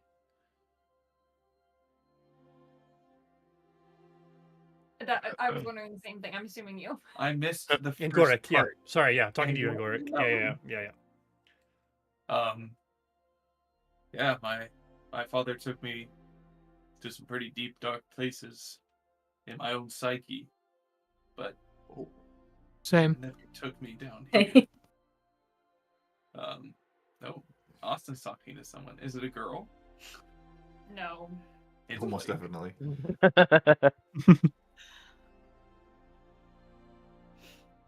I'm back. Sorry, Blake, to give me an update on life stuff. They're not. Is gonna it a go- girl? No, they're gonna. It was just about what he was going to go do tomorrow with that. They're not doing it anymore because it'd be too cold. So you said your That's no father took you on some deep dark to some deep dark places before. I'm very sorry to hear that. I thought you all had a good relationship together. Oh, we have a great relationship. It's just that to know Fulgrit, you have to know yourself, and that includes the negative parts as well. I We had to work through the anger, the fear of loss. You wouldn't believe how often people just made jokes about my skin. Aye, well, your skin is Thought I was green, if you know what I mean. No, I'm just playing. It's more of a... No, it's green. Hey, Gork, you know when your buddy play punches you, but there's a little bit of anger? Yeah, it's a little too that- hard. Yeah. Yeah. Yeah, I know Yeah, that that's very what he well. does. I get the idea. Look Well, how I'm gonna easy give- it is to be racist. Let's continue. All right. Well, I'm going to give Thanks, someone Neil else an deGrasse Tyson. opportunity to interact with each other. But if no one speaks here in the next 10 to 15 seconds, I'll probably take over and talk to another person. I think Elnat would he would go and talk to probably Huang to ask some stuff about Bao. Growing up in Helm, I don't think he's seen a lot of pangolins. So where did you come across the pangolin? I've only heard of them, but I've never actually seen one. And you kind of see, like, Bao look at Huang and like an inquisitive look. And Huang kind of has, like, a really strained, painful response. We're just like, yeah, we just kind of stumbled across each other one time. We've just been friends ever since. How long she's have like, you? it very abruptly ends it there. Gotcha. He'll offer that. Well, if the road ever gets a little too rough for Bao, let me know, and I think Silverforge would be able to provide a little assistance on that. His legs are a lot longer than Bao's, that is for sure.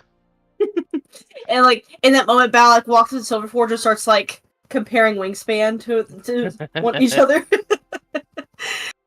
And I'm just like, I appreciate it. Just kind of end it there.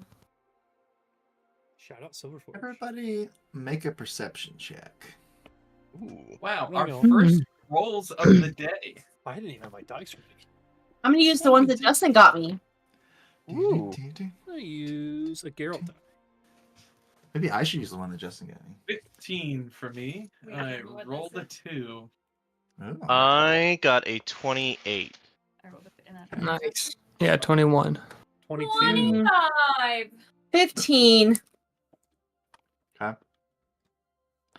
All of our folks that are like in the 20s, the positive 20s there, kind of are like, you're like talking to each other and you're kind of taking a look around and you think you see like kind of, you know, like you're in a like sort of an expansive like cave like tunnel system right now, and you see like maybe off in the distance you see something like move a little bit, and then you see like these pale white eyes like blink twice, and then you hear like the sound of like scuffling, and Jirelga goes, "Oh no, I wasn't the only one that saw that, was I?" I know, I saw it. Jirelga, what do we do? I didn't see anything. Leave Angoric behind. What was that shifting in the shadows? She looks directly into the camera and says, "Morlocks!" And Oh, try it again, Jirelga, try again. I didn't hear what you said. You didn't hear it? No, A at all. magical No. being called Crisp ate all of it. Morlocks, yeah. Morlocks! We gotta run! Okay, I did hear you right. Okay. Okay. So she just like she had her pack like sitting there on the ground, and like you guys were kind of like taking a load off, and she just like throws it onto her back, and she like tightens it up and just starts running forward, and she's like, "Come on, let's go!" Can we jump on the Ogdenars? There are carrying stuff. We can't put more weight on Six them. people jump on two donkeys. Our Welcome Ogdenars are smacks on the strong. ass. They like to have lots of weight on And them. it takes off with all of our Their stuff. knees appreciate it. Their knees. are I, broken. the Ogdenar turns towards you and says, "I am sworn to carry your burdens, Thane." Giddy up. No. Yeah, Uh, just start running, I guess. Yeah. Okay. It's not good. All right. So Not a fast let's man. see here.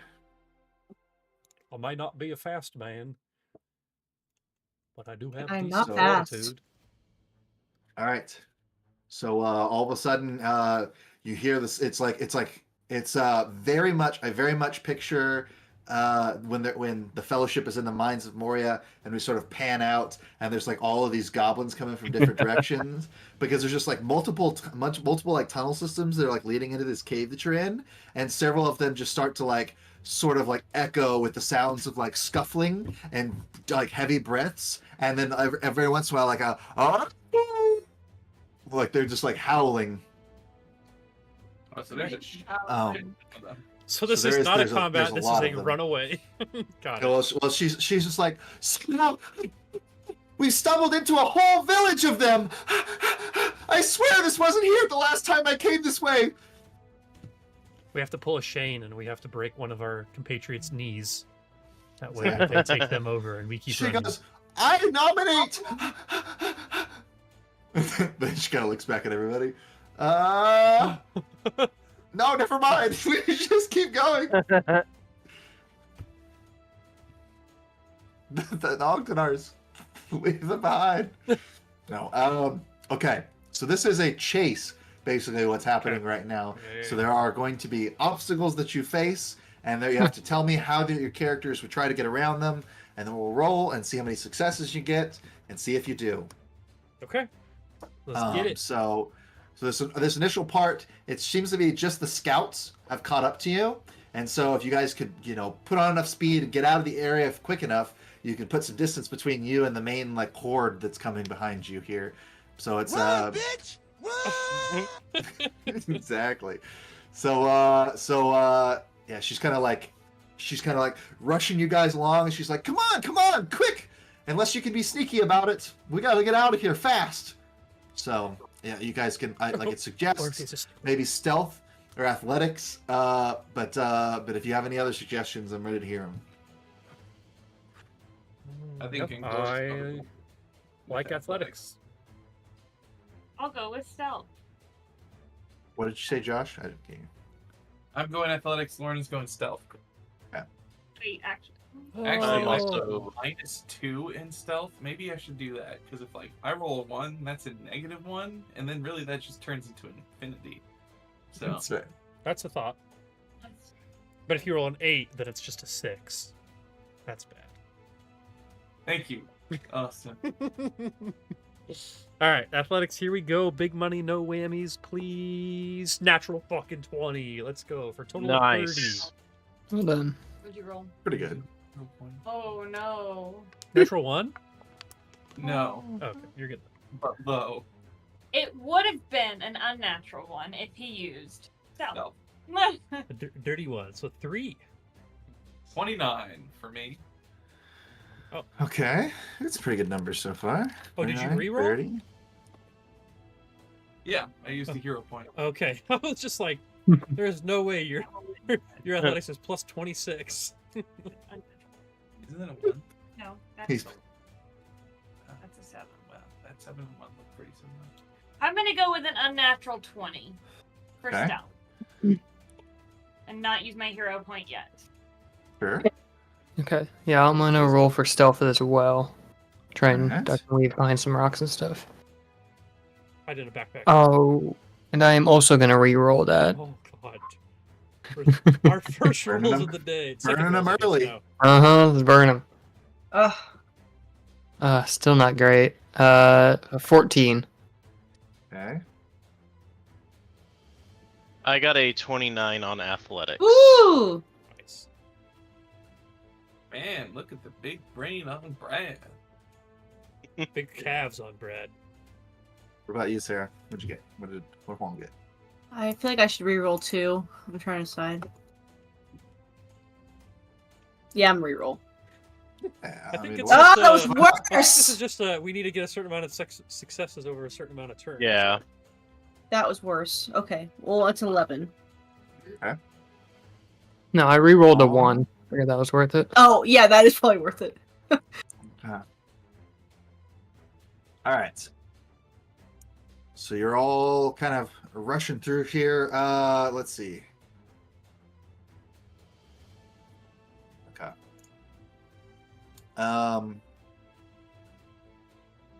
So everybody's right, and it feels like you guys put some distance between you. I think it sounds like, based on what everyone rolled, that some of you guys kind of split up, like snuck your way through a darker tunnel, and then some of you just ran as fast as you could, tried to get around around the edge, and you all kind of like meet back up, like where these tunnels kind of collide back together. Exactly. Mhm. And you look behind you, and you still hear them coming, and the next thing that you guys see, the next area, looks like it is like the tunnels here have some way or another, maybe like the way the water system moves through here have left behind a bunch of nutrients, and there's just a bunch of like fungi, like a bunch of fungus like growing through here, and some of it is like slightly like bioluminescent, and some of it just looks real suspicious, like it's real like suspect.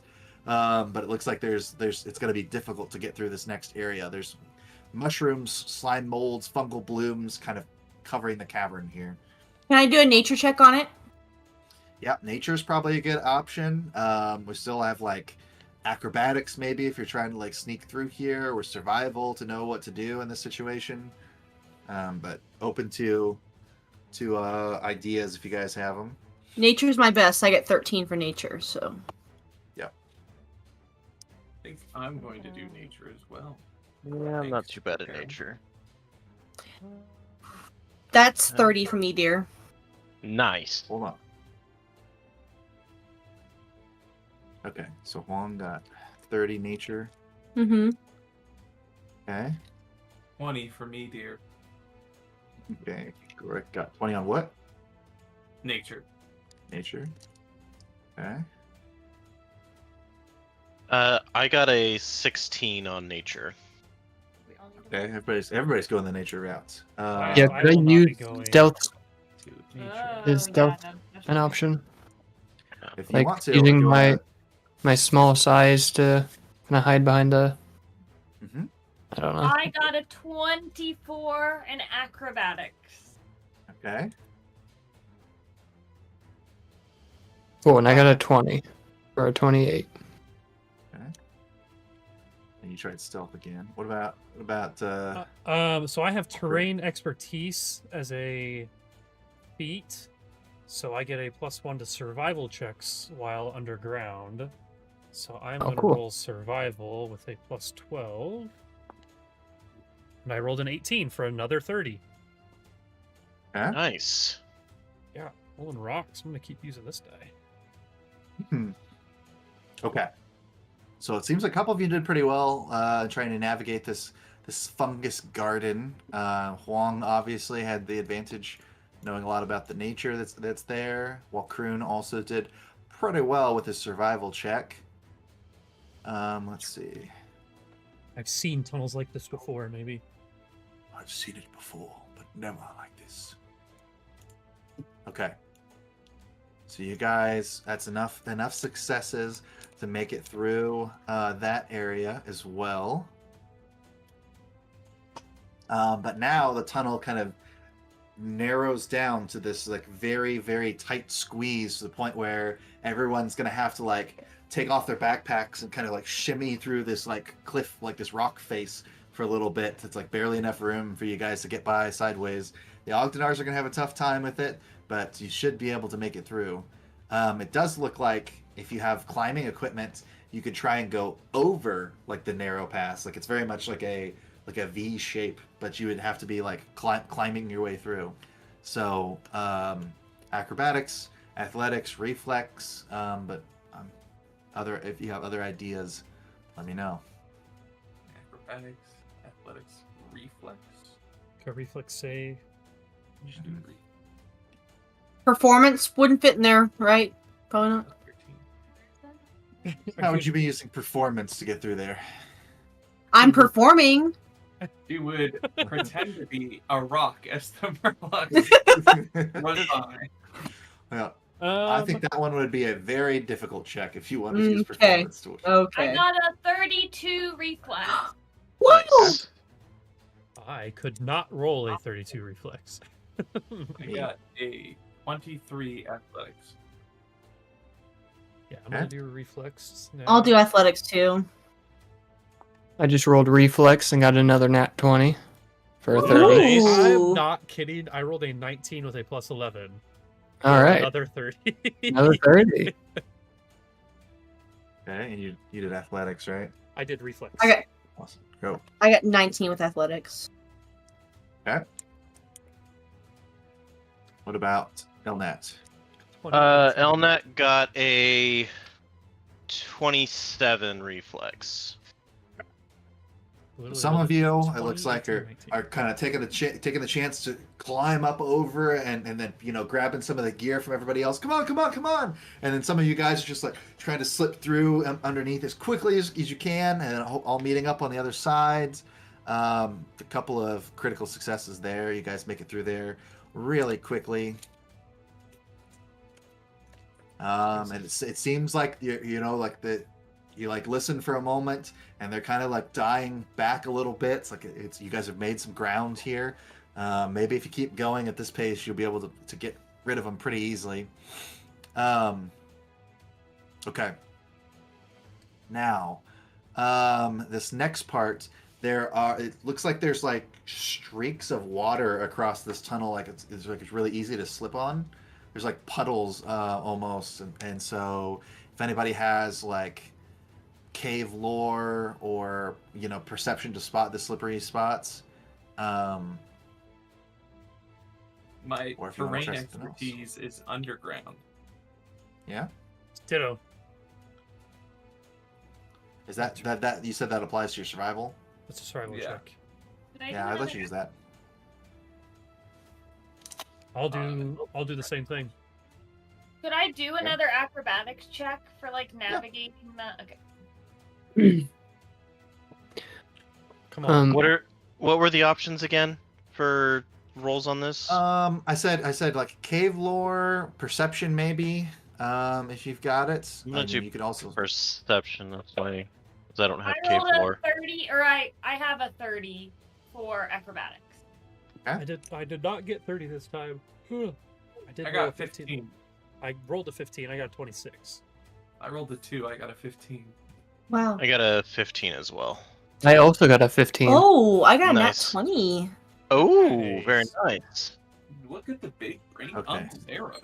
Hang on, you guys said those a little pretty quickly. Hell yeah. 26. Haru and 15, Elnat, what did you guys 18. use? What'd you get? Use perception. Okay, Yeah, you got a 15. 15. Same Okay, perception now and perception and 15. Okay, 3 15s is not looking great. What did Yeah. Juan get? I rolled a natural 20, so 33 with perception. Wow. Okay, let me see here. You said we were going through a river? It's like a wet. It's Like a little stream? there's Where just, we're like, going, we puddles- don't need puddles roads. and gaps here in the cavern floor that are easy to slip on. Let's see. Yeah, it just feels like a slip and slide, dude. Exactly. Always something. Okay. So even with a critical success here, I don't think you guys. It takes a little bit longer to get through this cave. So you're kind of like sneaking through this cave, like there's these puddles, like I said, on the ground, and then one of you guys. Who do you think's in the front? Who's leading the charge here? Probably Angoric with the longest legs, right? I mean, I don't want to put you there, but I feel like Yeah, sure. I'll be in the front as Okay. the natural leader amongst the group. sure. So Angoric is sort of out towards the Guys. front, and you're everyone's running. And you, like I said, that you see these kind of like silvery looking puddles in like the cave, like the low light of the cave, and then all of a sudden one of them sort of like forms up in front of you and just plops its way like right in your path and has all these like little spectral silvery tentacles that come out of it. All right. I continue running. You just- Just Yeah, go barrel on. through it. Yeah, drop your This is shoulder. brute force. Beast Yep, mode. free action, drop your shoulder. I'm just saying, if we got Morlocks chasing us, I don't think we're stopping because there's fucking. Yeah. Unless we can beat Alright, whatever so I'm this gonna thing is say- in 6 seconds. We had a lot of successes earlier. We might be a good little Mhm. chunk ahead of something. Yep. But I agree. All right. I'm very pro avoiding all combat. Oh, we know. Can we call the police? Are the police available? Can you dream Cop message out. with one of the cops and tell them we need help? I think you can. We'll see Great if this song, works. Dylan. All right, so we think Angoric's probably towards the front. Who do you think would be behind him? What's the order of everyone's kind of going in here? I'm I thinking probably legs. would also. I would be towards the front as well. If we're going by leg span, I think Huang and Bao are probably gonna be in the back. I've only got a 20-foot movement think I speed, so would I think I'm be dragging. towards- Yeah, I'm in front of Huang, for sure. Or not Huang, If we can be Walker. wide, we're all evenly spaced, running away from things. Mm-hmm. Yeah. Okay. You're God. You put Let's us see. where you think we are. I am. I just was kind of asking generally. I am, and I am. I am, and I am. I have. That's a good title. I will. I am and I am. Okay, I do want to throw on. Well, let's go ahead and take you guys to the map. Let's see if you can Let's even take see it to what's the going map. on here. And then I'll try to get. Let's see. We need one for Bow and Silverforge, and the other 27 characters that you guys have. Man, look at all these different maps. You can see more than just the one. Can see Yeah, we three. see 3. Okay. Well, I don't know why you can see more than one. But... Sorry, bud. I also can't see any tokens if they're supposed to be tokens. Oh, you know what? I know why. Chicken butt. Oh, there we see on the first map. There we are. Oh, look Yeah, at these everybody- things. Oh, Look at these okay. portable. Interesting. These are God. creatures. We're fighting These droplets. are These- creatures. These are creatures. Control D, gotta get that green baby. Gray ooze. No, we Take a don't know bunch that. of- All it is. Down here. All right. Let's see. Who else am I missing? Missing Bow. In the Oh, it's meantime, if you guys would like to roll for initiative, we can do that. Sure. Do you just want our last checks that we just did to be our initiative? Yeah, If you because want I to rolled use- fabulously. I think that makes sense. Yeah, if you want to use that skill, It looked like I was flipping the camera off for a second when it was blurred out. you have. Hold on. Yeah, I have those scores if you want to use them, but remember, 3 of you guys rolled 15, so I'm gonna try my luck at another. well, it's either all of the above or none of the above. Okay, what do I you would guys like. Or do you want to keep I would them? like to use a different, different roll. I think Roll. thematically it makes the most sense, but if people want to Yeah. reroll, it's whatever. I will suffer. Well, I got a Or 14 reroll instead. it. 22. And there it is. There's my natural 2. You guys should be able to add those. I got a 2 as well. All right. Let's go. I'm gonna use. keep twinning. I'm gonna use the same. I guess it doesn't matter. They're both plus 11s, but thematically, I'm using this game's same skill. Set initiative One for D- PC no, no, no. token Let's walkthrough. Yeah, so screw you, Angoric. What? I rolled a 15. Yeah, screw you, Angoric. Yeah, Angoric, you orc. Sorry. I hope your dream messages go like shit. Wow. I hope Karu haunts all of them. Oh man. Why are you being mean to me? Because I had a great roll, and then you had a bad one. You made me. And now I. Only good things, guys. Only good things. Mm-hmm. They're just mean to me. Mm-hmm. Yeah. All right, let's see. Oh, I'm still missing Bow. I on thought we were that. allowed to be mean to you. No. There's my buddy. My friends are in there. My friends are here. Me That's too, my Austin. friend. Yeah. Okay. Is that everybody? No, we're still missing Jirelga, aren't we? Actually, I can. Oh, I guess we have to put it in here, don't we? I forget. Someday I'll be living Message that to in Justin, your too. city. Okay. Where are we in? Oh, I guess tunnels. The only one. Oh, Oh, you- what the hell? That's Jirelga. Look at her. Yeah. Jirelga. I don't have no shift image. Oh my god, I'm zooming in. Check her out. It's trying, dude. A lot of things. All right. Sorry, I I didn't. feel like it's I purple. was not supposed to be directed at you. I was just complaining to the. I get there, anything. Why is he not there? Why isn't everything It's all done? right. I'm just kidding. All the time. All the time. Last year I had 37. I only had 37 this year. Yeah. Karu, what did you All want right. to put your initiative in here? I can't. Don't really want to, but I suppose I have to. All right. Embarrassing. Should have just stuck with the 15. Yeah, But as long as you guys got a better one, I guess it worked out. definitely did not.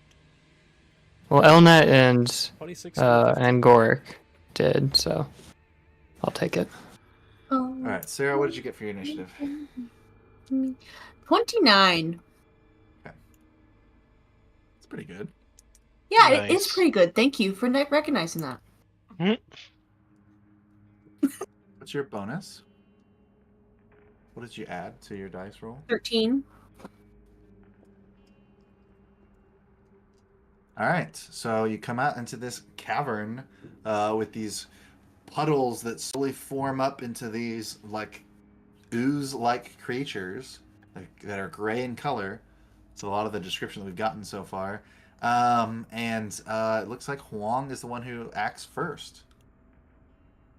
Wow. What would Huang do? You're pretty far away from these things. I say probably move. I was gonna say we probably don't have weapons out, right, Brendan? If we were just all assing. Up to you. What do you think your character would do? Yeah, I think my Crocs are in sports mode. I'm gonna run. 1. What's in sports mode? My Crocs. Crocs. Gotcha. Yeah, her pet crocodiles. Yes. 2. Makes sense. She's a druid. Yeah, I figured. I move 3 times. There you go. Quick, easy, to the point. All right, what does Bao do? Bow. Also puts his Crocs on. No, I'm just kidding. He only gets to move once as a mature bow, so. Or couldn't you carry him? I don't know the rules on that, honestly. I'm assuming it would slow me down. I mean, if you'd rather be carrying him, that's fine. Will it slow me down? I mean, would you feel like you'd be slowed down if you carried around a 50-pound armadillo? First of all, I don't think he's 50 pounds. I don't know how much he weighs.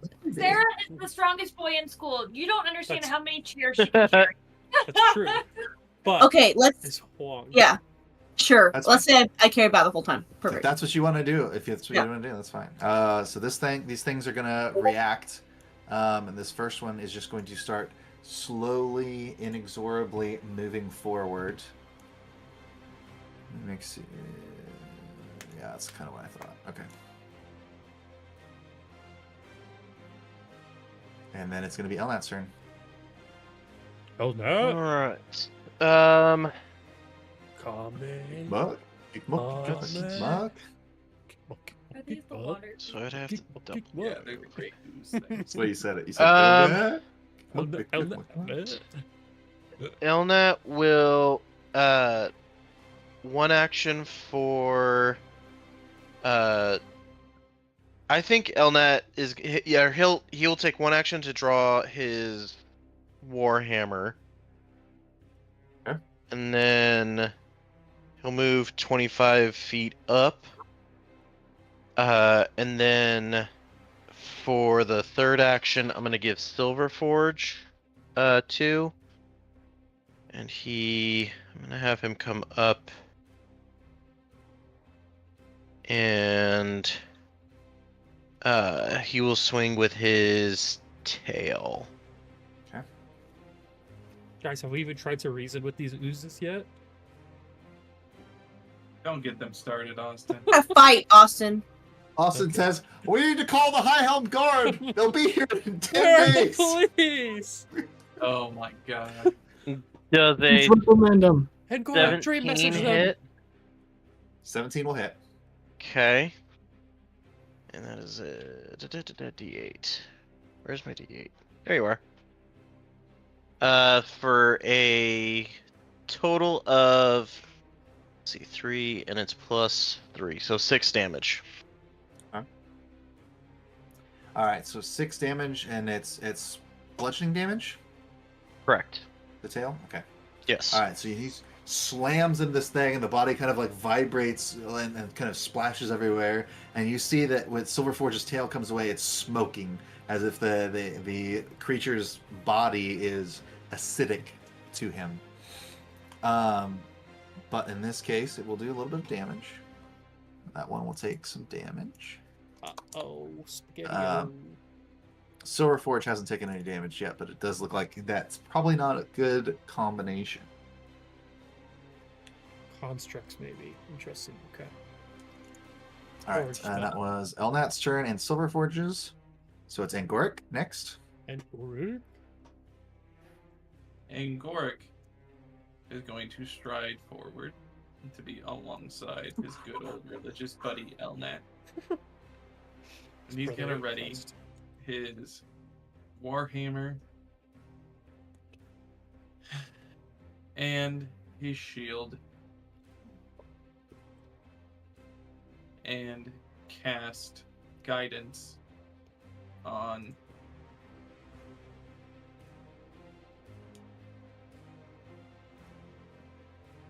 before he took those steps. He's gonna cast guidance on Karu, and that's his turn. Okay.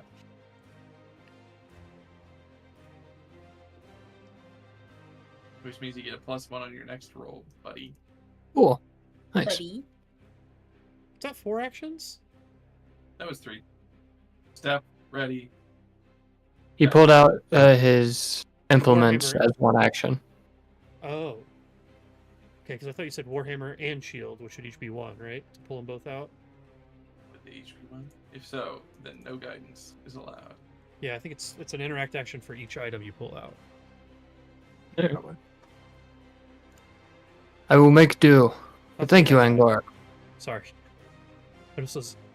Or you could not move and pull them out and stay back. No, it's fine. I don't need to do anything else. All right. This other is going to move up towards Silverforge, just the closest movement in the room, and it is going to lash out with its body. Uh-oh. Hmm. Hard at work. Watch now. Natural 20. I guess it's not If I named, do so- say so myself. Wow. Oof. All right. Well, we'll just see how this goes. We will see. All right. Let's see here. I guess all of that will probably double. Uh-oh. It's never something you want to hear the GM say. Right? I guess all Right. of Right. that will probably double. 22 points of bludgeoning damage, Oof. 2 points of acid damage, and it can grab. You said You can grab. 22 points and then 2 points of acid? Yeah, 24 total. Okay. Grab. And it is, yeah, like I said, it's going to try to grab. I need It's to figure out how a that works. free action to grab. A And successful all of the attack. things. Doesn't he? It's like against your. Attempt to grapple. It's like against your Okay. fortitude DC, or you get a fortitude check or something. Yeah, it's attempting to grapple you, so that means that's an athletics check against your fortitude DC. So Fortitude DC. I can't carry over that natural 20, but it's still a pretty good roll. In this case, that is a 27 against Silverforge's fortitude DC. Golly. So that would be his fortitude plus 10. Okay. And what was it? 27. Yeah, that'll be definitely. Okay, so Silverforge is grappled. Is that a critical success? What was his fortitude? His fortitude is +9. Okay, so not a critical Cool. success, I don't think. So it's just Getting there. he's just grabbed. If If it was a critical success, he would have automatically restrained you also. But okay, you're just currently grabbed, and you can try to escape on Silverforge's next turn. Okay. But if you don't, the creature can keep grabbing you, which is not great. Orpheus, you're up. The Orfmeister.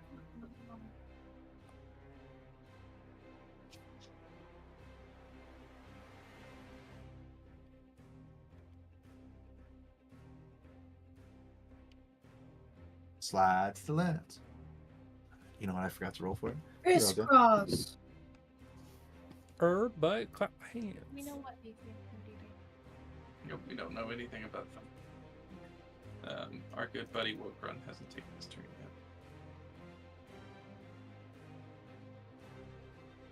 Usually, oozes aren't hard to hit; they're just hard to damage. Like traditionally Whoa, whoa, whoa. speaking. Yeah. So usually, have you seen these things before? Usually, Mhm. that's why. No, I haven't. I mean, yes, but Walkeroon hasn't really seen them yet.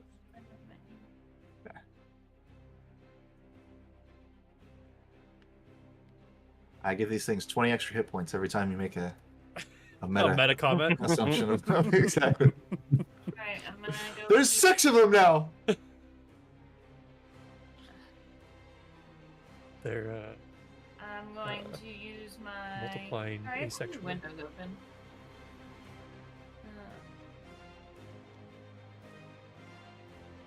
Will it take an action for me to pull out my longbow? Oh yeah. Then I'm gonna try to shoot with my longbow for my third action because I did one movement, pulled out my weapon, fire it. Sounds good.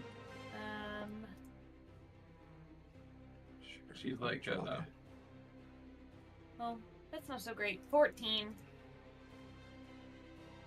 Okay. All right. So you're taking a Okay. pot shot. Which one are you shooting at? I think yellow. Yeah, yellow. That one is a miss. The 14. It's close, but it does. It kind of like it's undulating around a little bit, and you have to kind of like aim past Ingoric, and you got a clear shot, and then it just like moves the other way. That's fair. I'm dead now. That was fun. It Yeah. is. It's Kara's I turn. thought you said, "I'm dead," not "I'm done." I'm dead. That was fun. I'm done. Nope. End of the campaign. Thanks everybody for coming. Forever sleep. Okay. Yeah, I'm gonna move up. I'm still a little far away. up to by dying terribly. I'm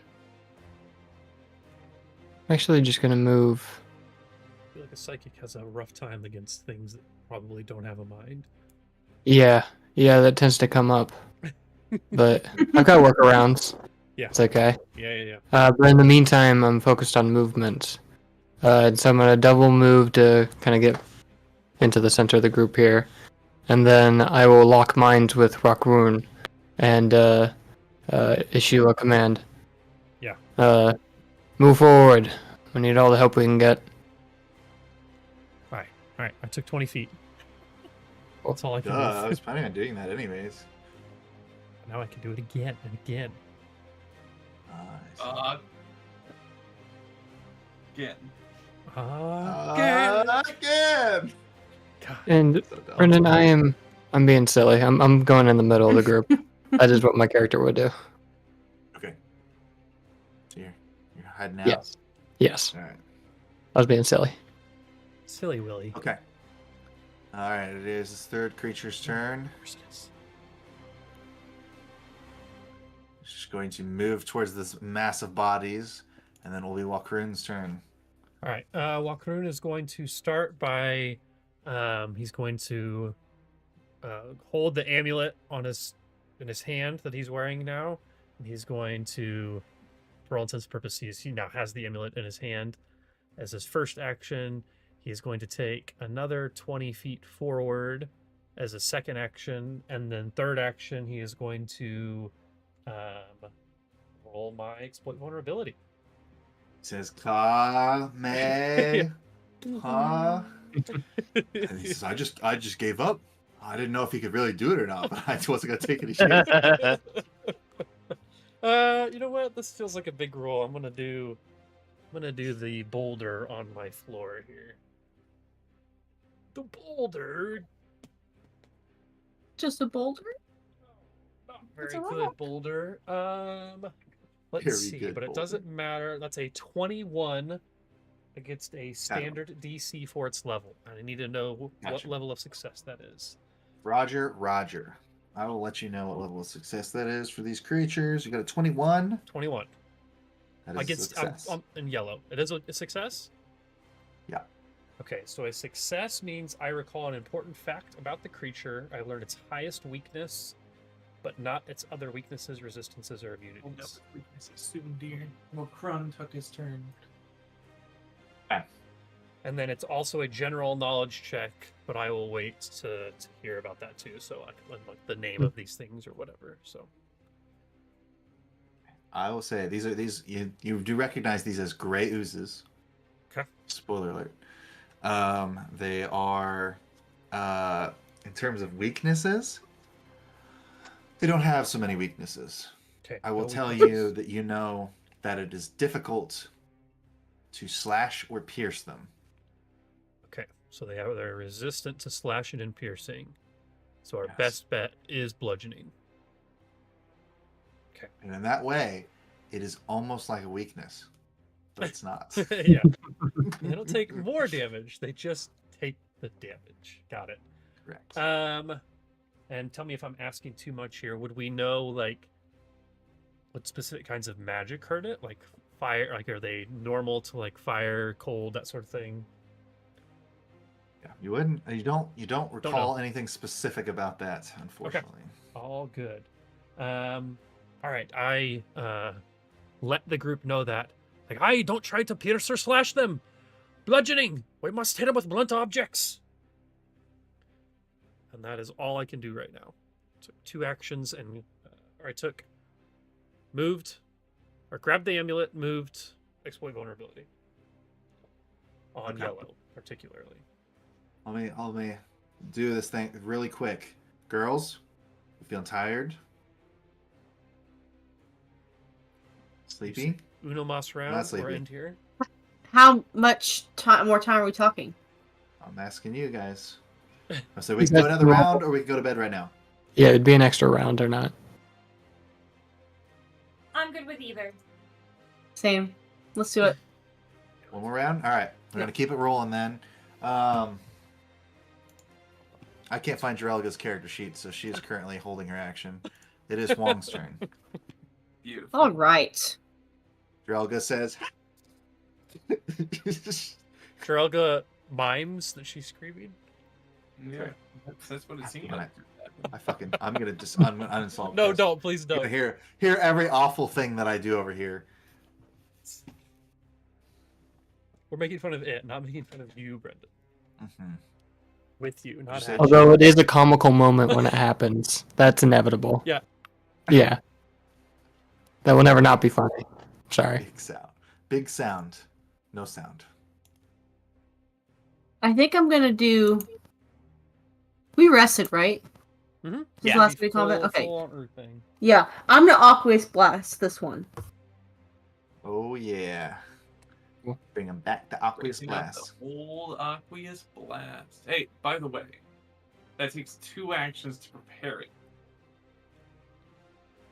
It takes action. It takes one No, it takes one action and One then action you to can, prepare it, you can one do it action to twice. use it. Yeah, You it's can actually attack really twice cool. with it if you want. We're Yeah. really good at math here on crits and cantrips. Really good at math. No, it's 1 and 1 and 1. Mm-hmm. 1 and 1 and 1 equals 3. It's a natural 1. Oh, that's 4. Oh no! Brendan's got that deck. We're almost out of it too, right? I do. I've brought this up a couple times. We have 3 cards remaining. Oh, in the, does she in get the to final pick? deck. So yeah, I'll let you. Why not? 1, Middle, 2, or 3. left, or right? What do you think? Oh, I picked middle, all right. Oh, okay. Nice. Spicy. I love her. All right. Would you say that this was magical? I think Oh it's a yeah, magical super fumble, right? magical. Super So it's, magical. Are you sure? Fuck That was me. not the right choice. Okay. Huang has accidentally stumbled into a pocket of wild magic when activating this spell, and a random effect on the Rod of Wonder table is about to Ooh. happen. Rod of Wonder? So magical. Huh? Show you a Okay. Rod of Wonder. All right. Ayo. Sarah, roll a d20 and tell me the results. God, this is actually nuts. To show she's in a group of people. Oh, yeah. You just need the actual results, I just or need the number. Just Sure, need the okay. just need the number. 14? Okay.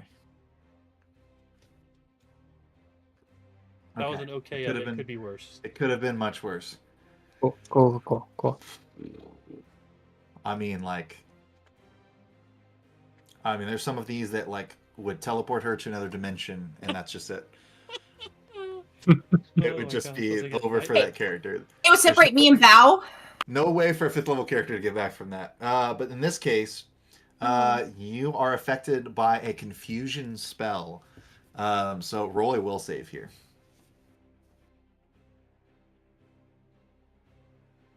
Oh my goodness. That's what I get for using Aqua's Blast.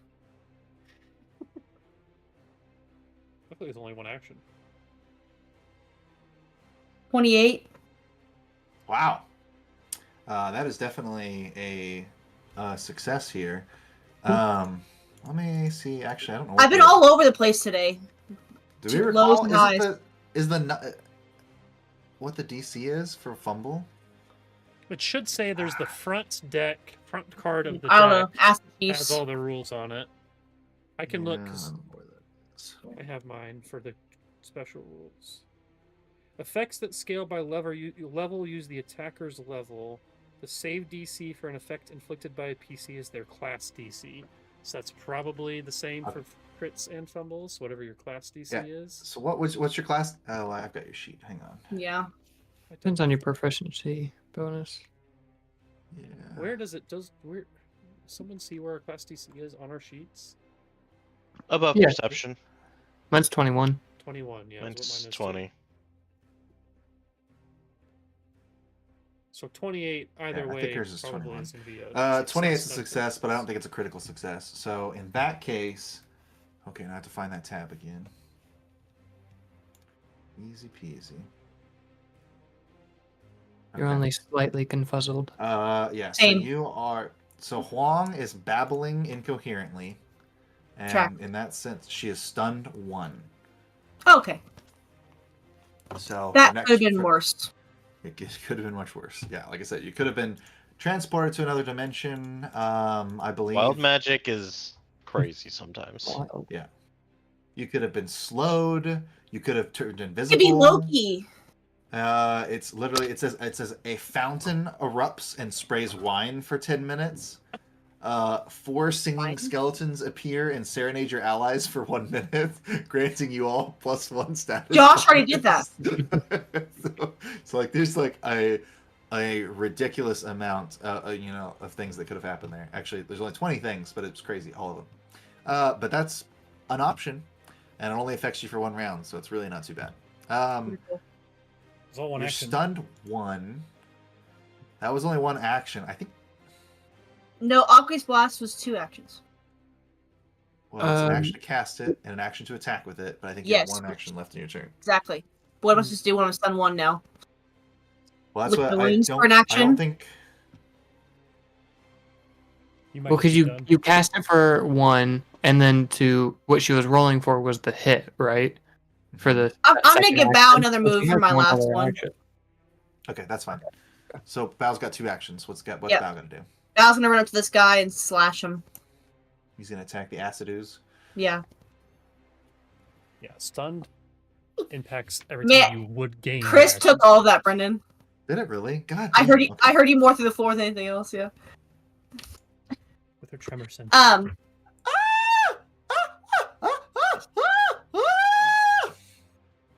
Thank you. All right. So Bao slashes him. Does he say slice and dice? I forget. Does Bao get an Oh. extra? Hold on, you need your character sheet again? Yeah. So Bao has a plus 11. You can either tackle with your whole body or you can attack with a claw. But both of them are plus 11. We're gonna attack with claws, and it's gonna be 24. Okay. So 24 is a hit on these, not a critical. And that will do 2d6 plus 4, and it is slashing damage. 2d6 plus 4.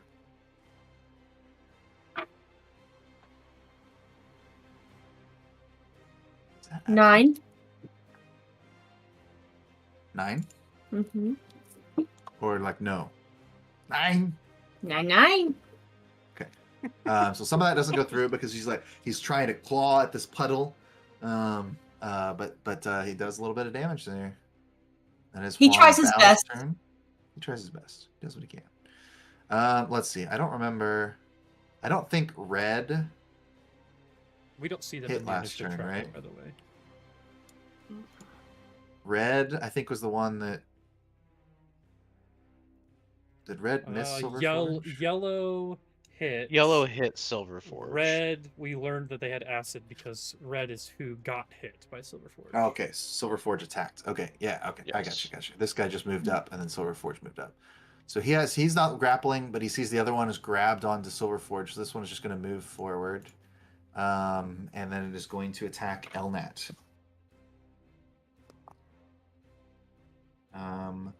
Probably nothing. It is a 20 to hit. That will not hit. So it's 2 actions to move and 1 action to strike, and it is now Elnat's turn.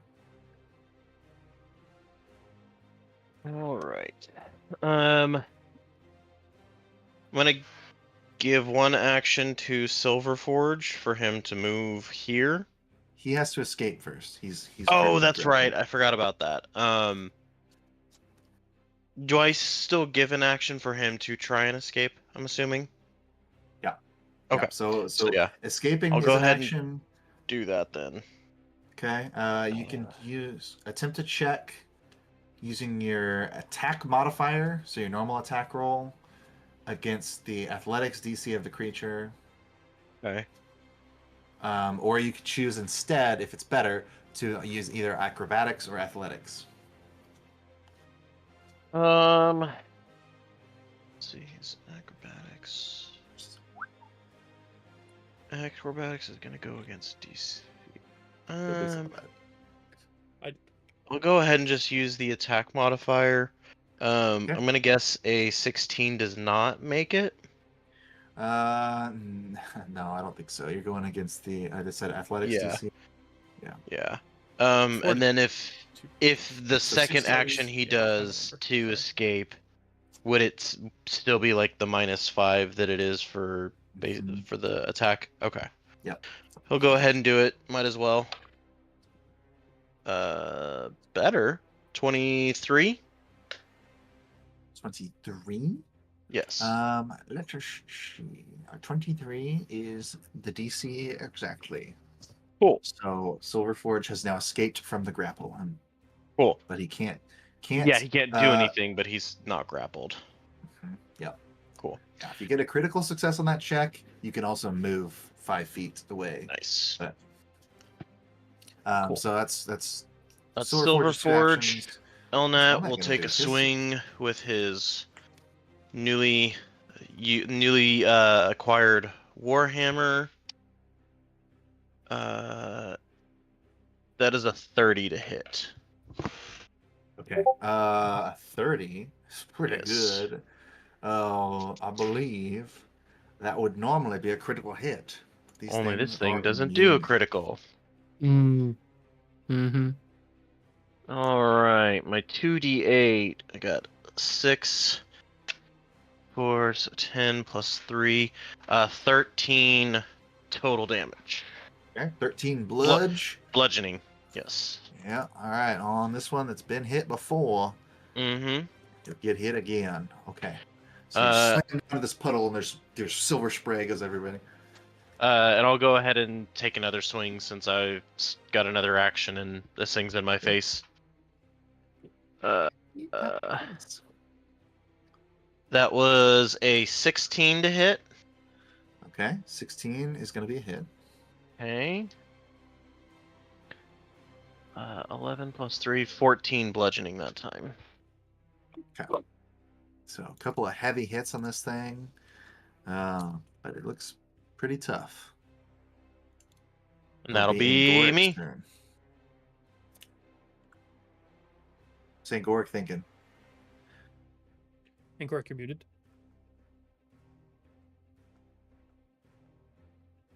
And Gorik's thinking that he was muted.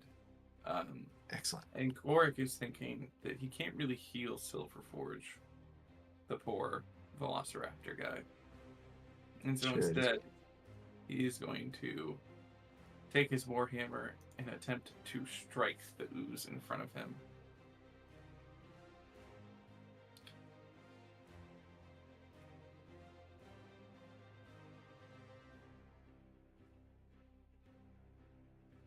$20 to hit. It's a hit. Okay.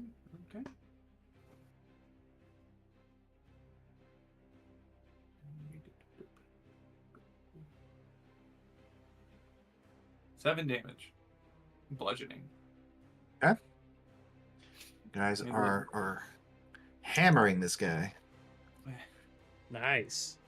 Taking turns. Yeah. Going to town on this puddle. Yeah, it was like Angoric's dream last night. Anyways, he's going to swing again. 15 to hit. It's a miss. Yeah. And then Angoric is going to cast Guidance on. Bring up a different screen. He'll use it on Orpheus. So he extends one hand, shielded arm out towards Orpheus and say, be guided. Nice. Yeah, +1 on your next roll. I appreciate the role playing. All right. It is Yellow's turn. This creature is engaged in deadly combat with Silverforge.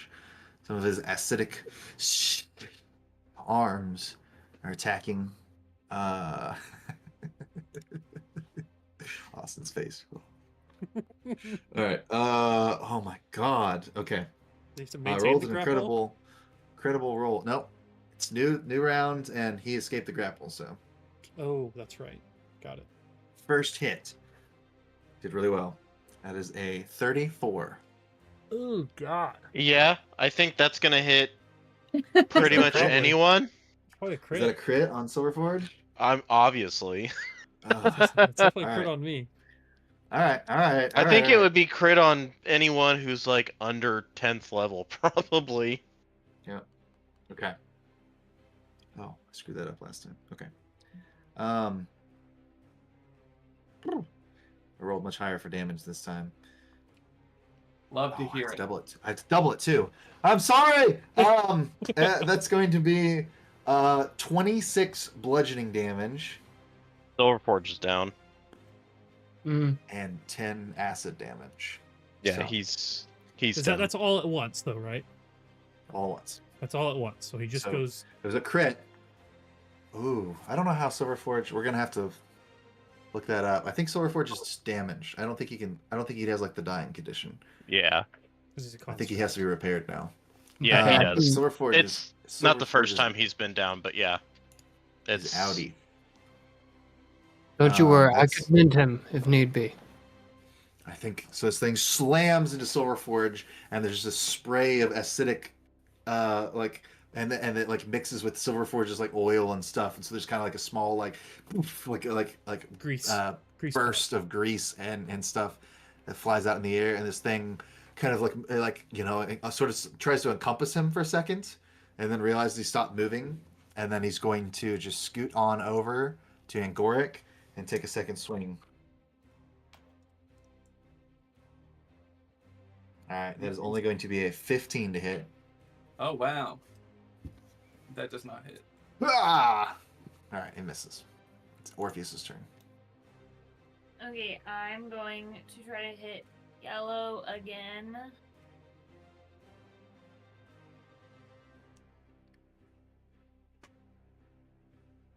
I got unnatural 20. Dirty 20. Okay. 20's a hit. Sweet. Did I get? It was with your +1. Yes.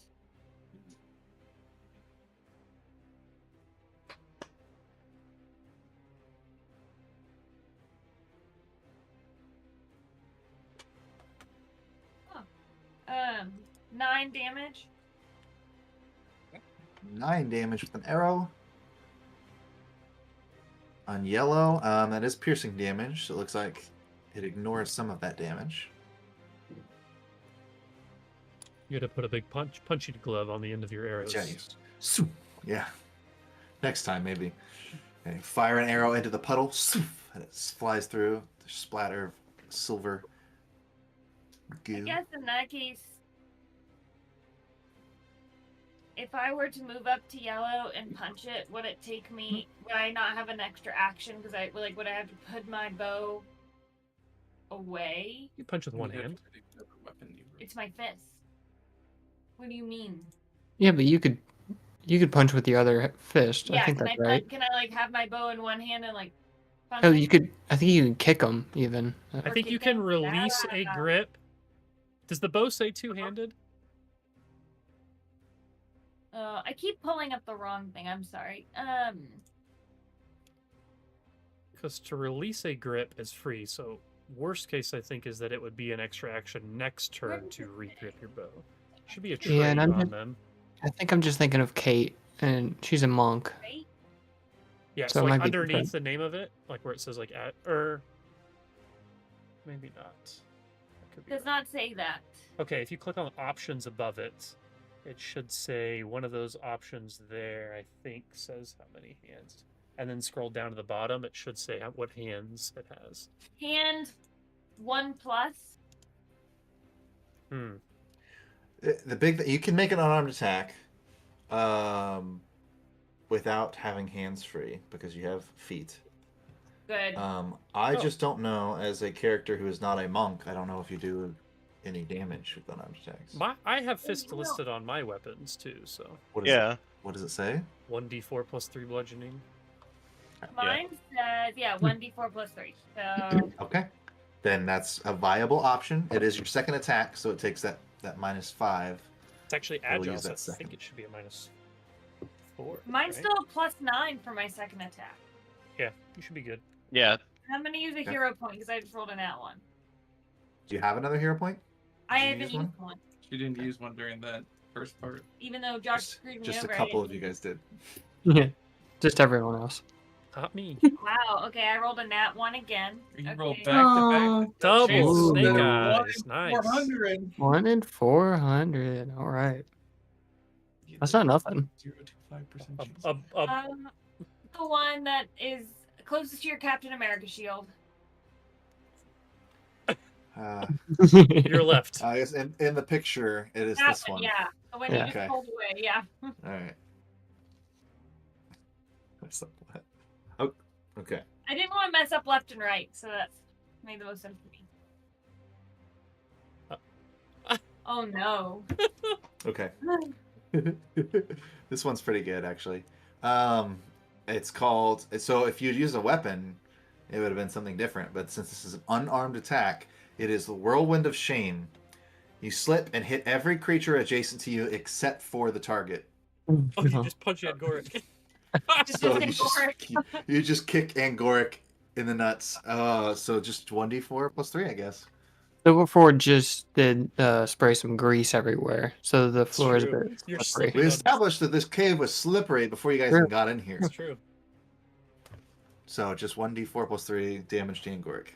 Bludgeoning damage, I assume. And look him in the eyes and tell him how much it is. 4 damage. Wow. Just rolled a Minimum 1? damage. Nice, mid damage. I did roll 1. What the That's the fuck? problem. All right. This combat has been not fun. I'm done with my turn. Wow. Good recap. All right, Karu, you're up. Jesus. It's your job to make the combat fun. Okay, I can do that. Sure. First, I'm gonna give Works Uh, No, I'm gonna give Angoric guidance. Since I saw that he was trying for it earlier, I'll just repay the favor. You have to remember that He's through like, this is how you do it. a couple weeks. Write that down. Yeah, It's true. there's gonna be that. Didn't you give guidance to somebody on your turn, Angoric? I did. Orpheus. I gave it to Orpheus, and it Yeah, didn't So she matter. got it on that first attack. Yeah. Gotcha. First hit, yeah. Guide Okay. this. Okay, so guidance given, and now I'm going to grab a stalactite from the ceiling and slam it down on red. With the butt end of it, so it does bludgeoning, right? damage. Is Yeah, that- well, I'm grabbing the Flips it base of there. it. Yeah, I'm grabbing the base and then pushing it down. Okay, very good. Okay, for a 21 to hit. It's a hit. Okay.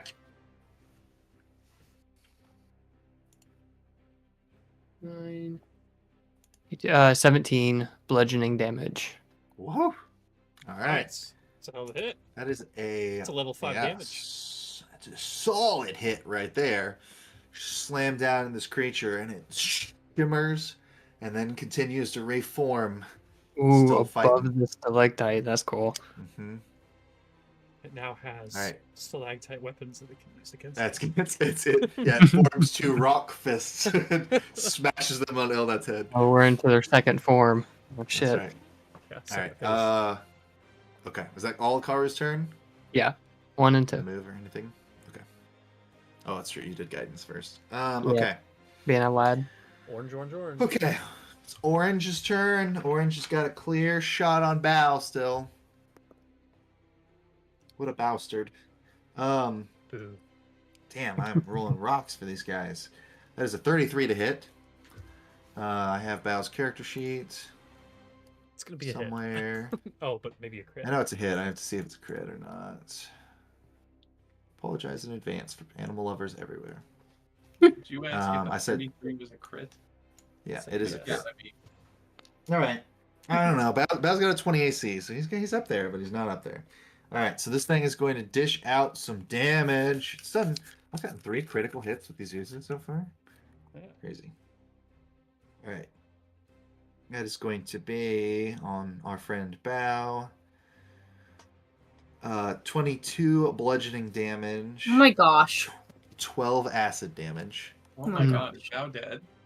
34 No. points of damage. Jesus. Which might describe as 34 points of damage, which out of Bow's total of 53 is quite a bit. Yeah. But it also gets That's pretty good. okay. But it also gets a free chance here to try and grab Bow. Gets a 26 against Bow's. What do we call it? The athletics. Fortitude DC? Yeah. We said athletics DC, right? Is it? I thought it was. I don't know. I For think to get Silver grappled, Forge, it was fortitude. Was it's it? Okay. athletics DC Yeah. to break out of it. That Bow would Okay. need to hit, I think. Mhm. So it does succeed. So it grabs Bow. No. That's free. Now that it has Bow grabbed, it can do a little thing I like to call constrict. So it's gonna just tighten that up around Good thing Bow. Bow's armored. Good thing is Bow's armored. Those spikes might be cutting back into this creature. But Bow gets to make a Fortitude save here, which Great. he passes. So he's only going to take half damage from this attack. So he takes 3 more bludgeoning and 1 more acid damage, 4 more damage. So this creature has attacked Bow. He has grappled Bow. He is constricted on Bow. This I creature think he's is got not one more armed. action though. Yeah, he's got it was free action grab. Yep, he's got one more action. I think he's just gonna constrict again. Just keep on squeezing. Okay. And Bow critically fails. That he rolled a natural 1. So actually, Jesus I probably should be Christ. letting Sarah roll these. Honestly. Yeah. Sarah, why don't you roll a d20? He'll bow. Nat 19. Okay, so you save against this one also, so only take half damage. Max damage though, 3 and 3, so he takes 6 more points of damage. Okie dokie. These oozes So are kicking our bows down. butts. Bows down 44 HP out of his 53. He's got 9 HP left. Is there Silverbore's something about already this been taken out. these creatures that they go for companions first? It's that in the book? purely Are at the front. circumstantial. Yeah, Alright. it is. It is Walkroon's turn. I feel like I'm ready to act again. Jorelga, hurry up! She says, I think we want to hurry. And you hear Alright. the sounds of the Morlocks getting closer behind you. Alright. One action move up, one action pull out the stickler. Last action stab. But I'm something about this yellow one, I feel like I know it as a person, so I'm exploiting its personal antithesis. Mhm. So it's like I'm smacking it with the end of my spear. You've gotten to know it over the last 12 seconds. Yeah, exactly. That is going to be a 24 to hit. Hit. Okay. And let me just tell you, actually, I'll do the damage and then I'll tell you what the weakness that I get against it is. So that is going to be, that's good, 7, 8, 9, because I have my empowerment. So I do 9 points of damage, but it has a weakness against my unarmed and weapon strikes equal to 2 plus half my level, so plus another 4 points of damage for the weakness. Okay. And then it's still piercing damage though, right? Yeah, let me double check. Yeah, I guess it is. Okay. Which is just interesting, but yeah, I think it is. Yeah, I don't think you can change the type of damage you deal. I just think you can add a weakness if there is. Well, no, when I do the mortal weakness, I change the type of damage that I do. Well, I guess that's So not true. good? I'm triggering it as if it was the damage. Yeah, okay. Yeah. Okay. Okay. So because you're still stabbing with a spear, but you do a little more damage than you would have normally. Yeah. And then Jarelga once again is like, "They're almost here. They're almost here. We gotta go." And we will pick up here next time. I think Sounds good. it was a solid. I mean, we got what? How many? It's almost a 3-hour long session. 2 hour 57. Oh yeah. Alrighty, guys. Thanks for hanging out, stream. Till next time. Well, bye.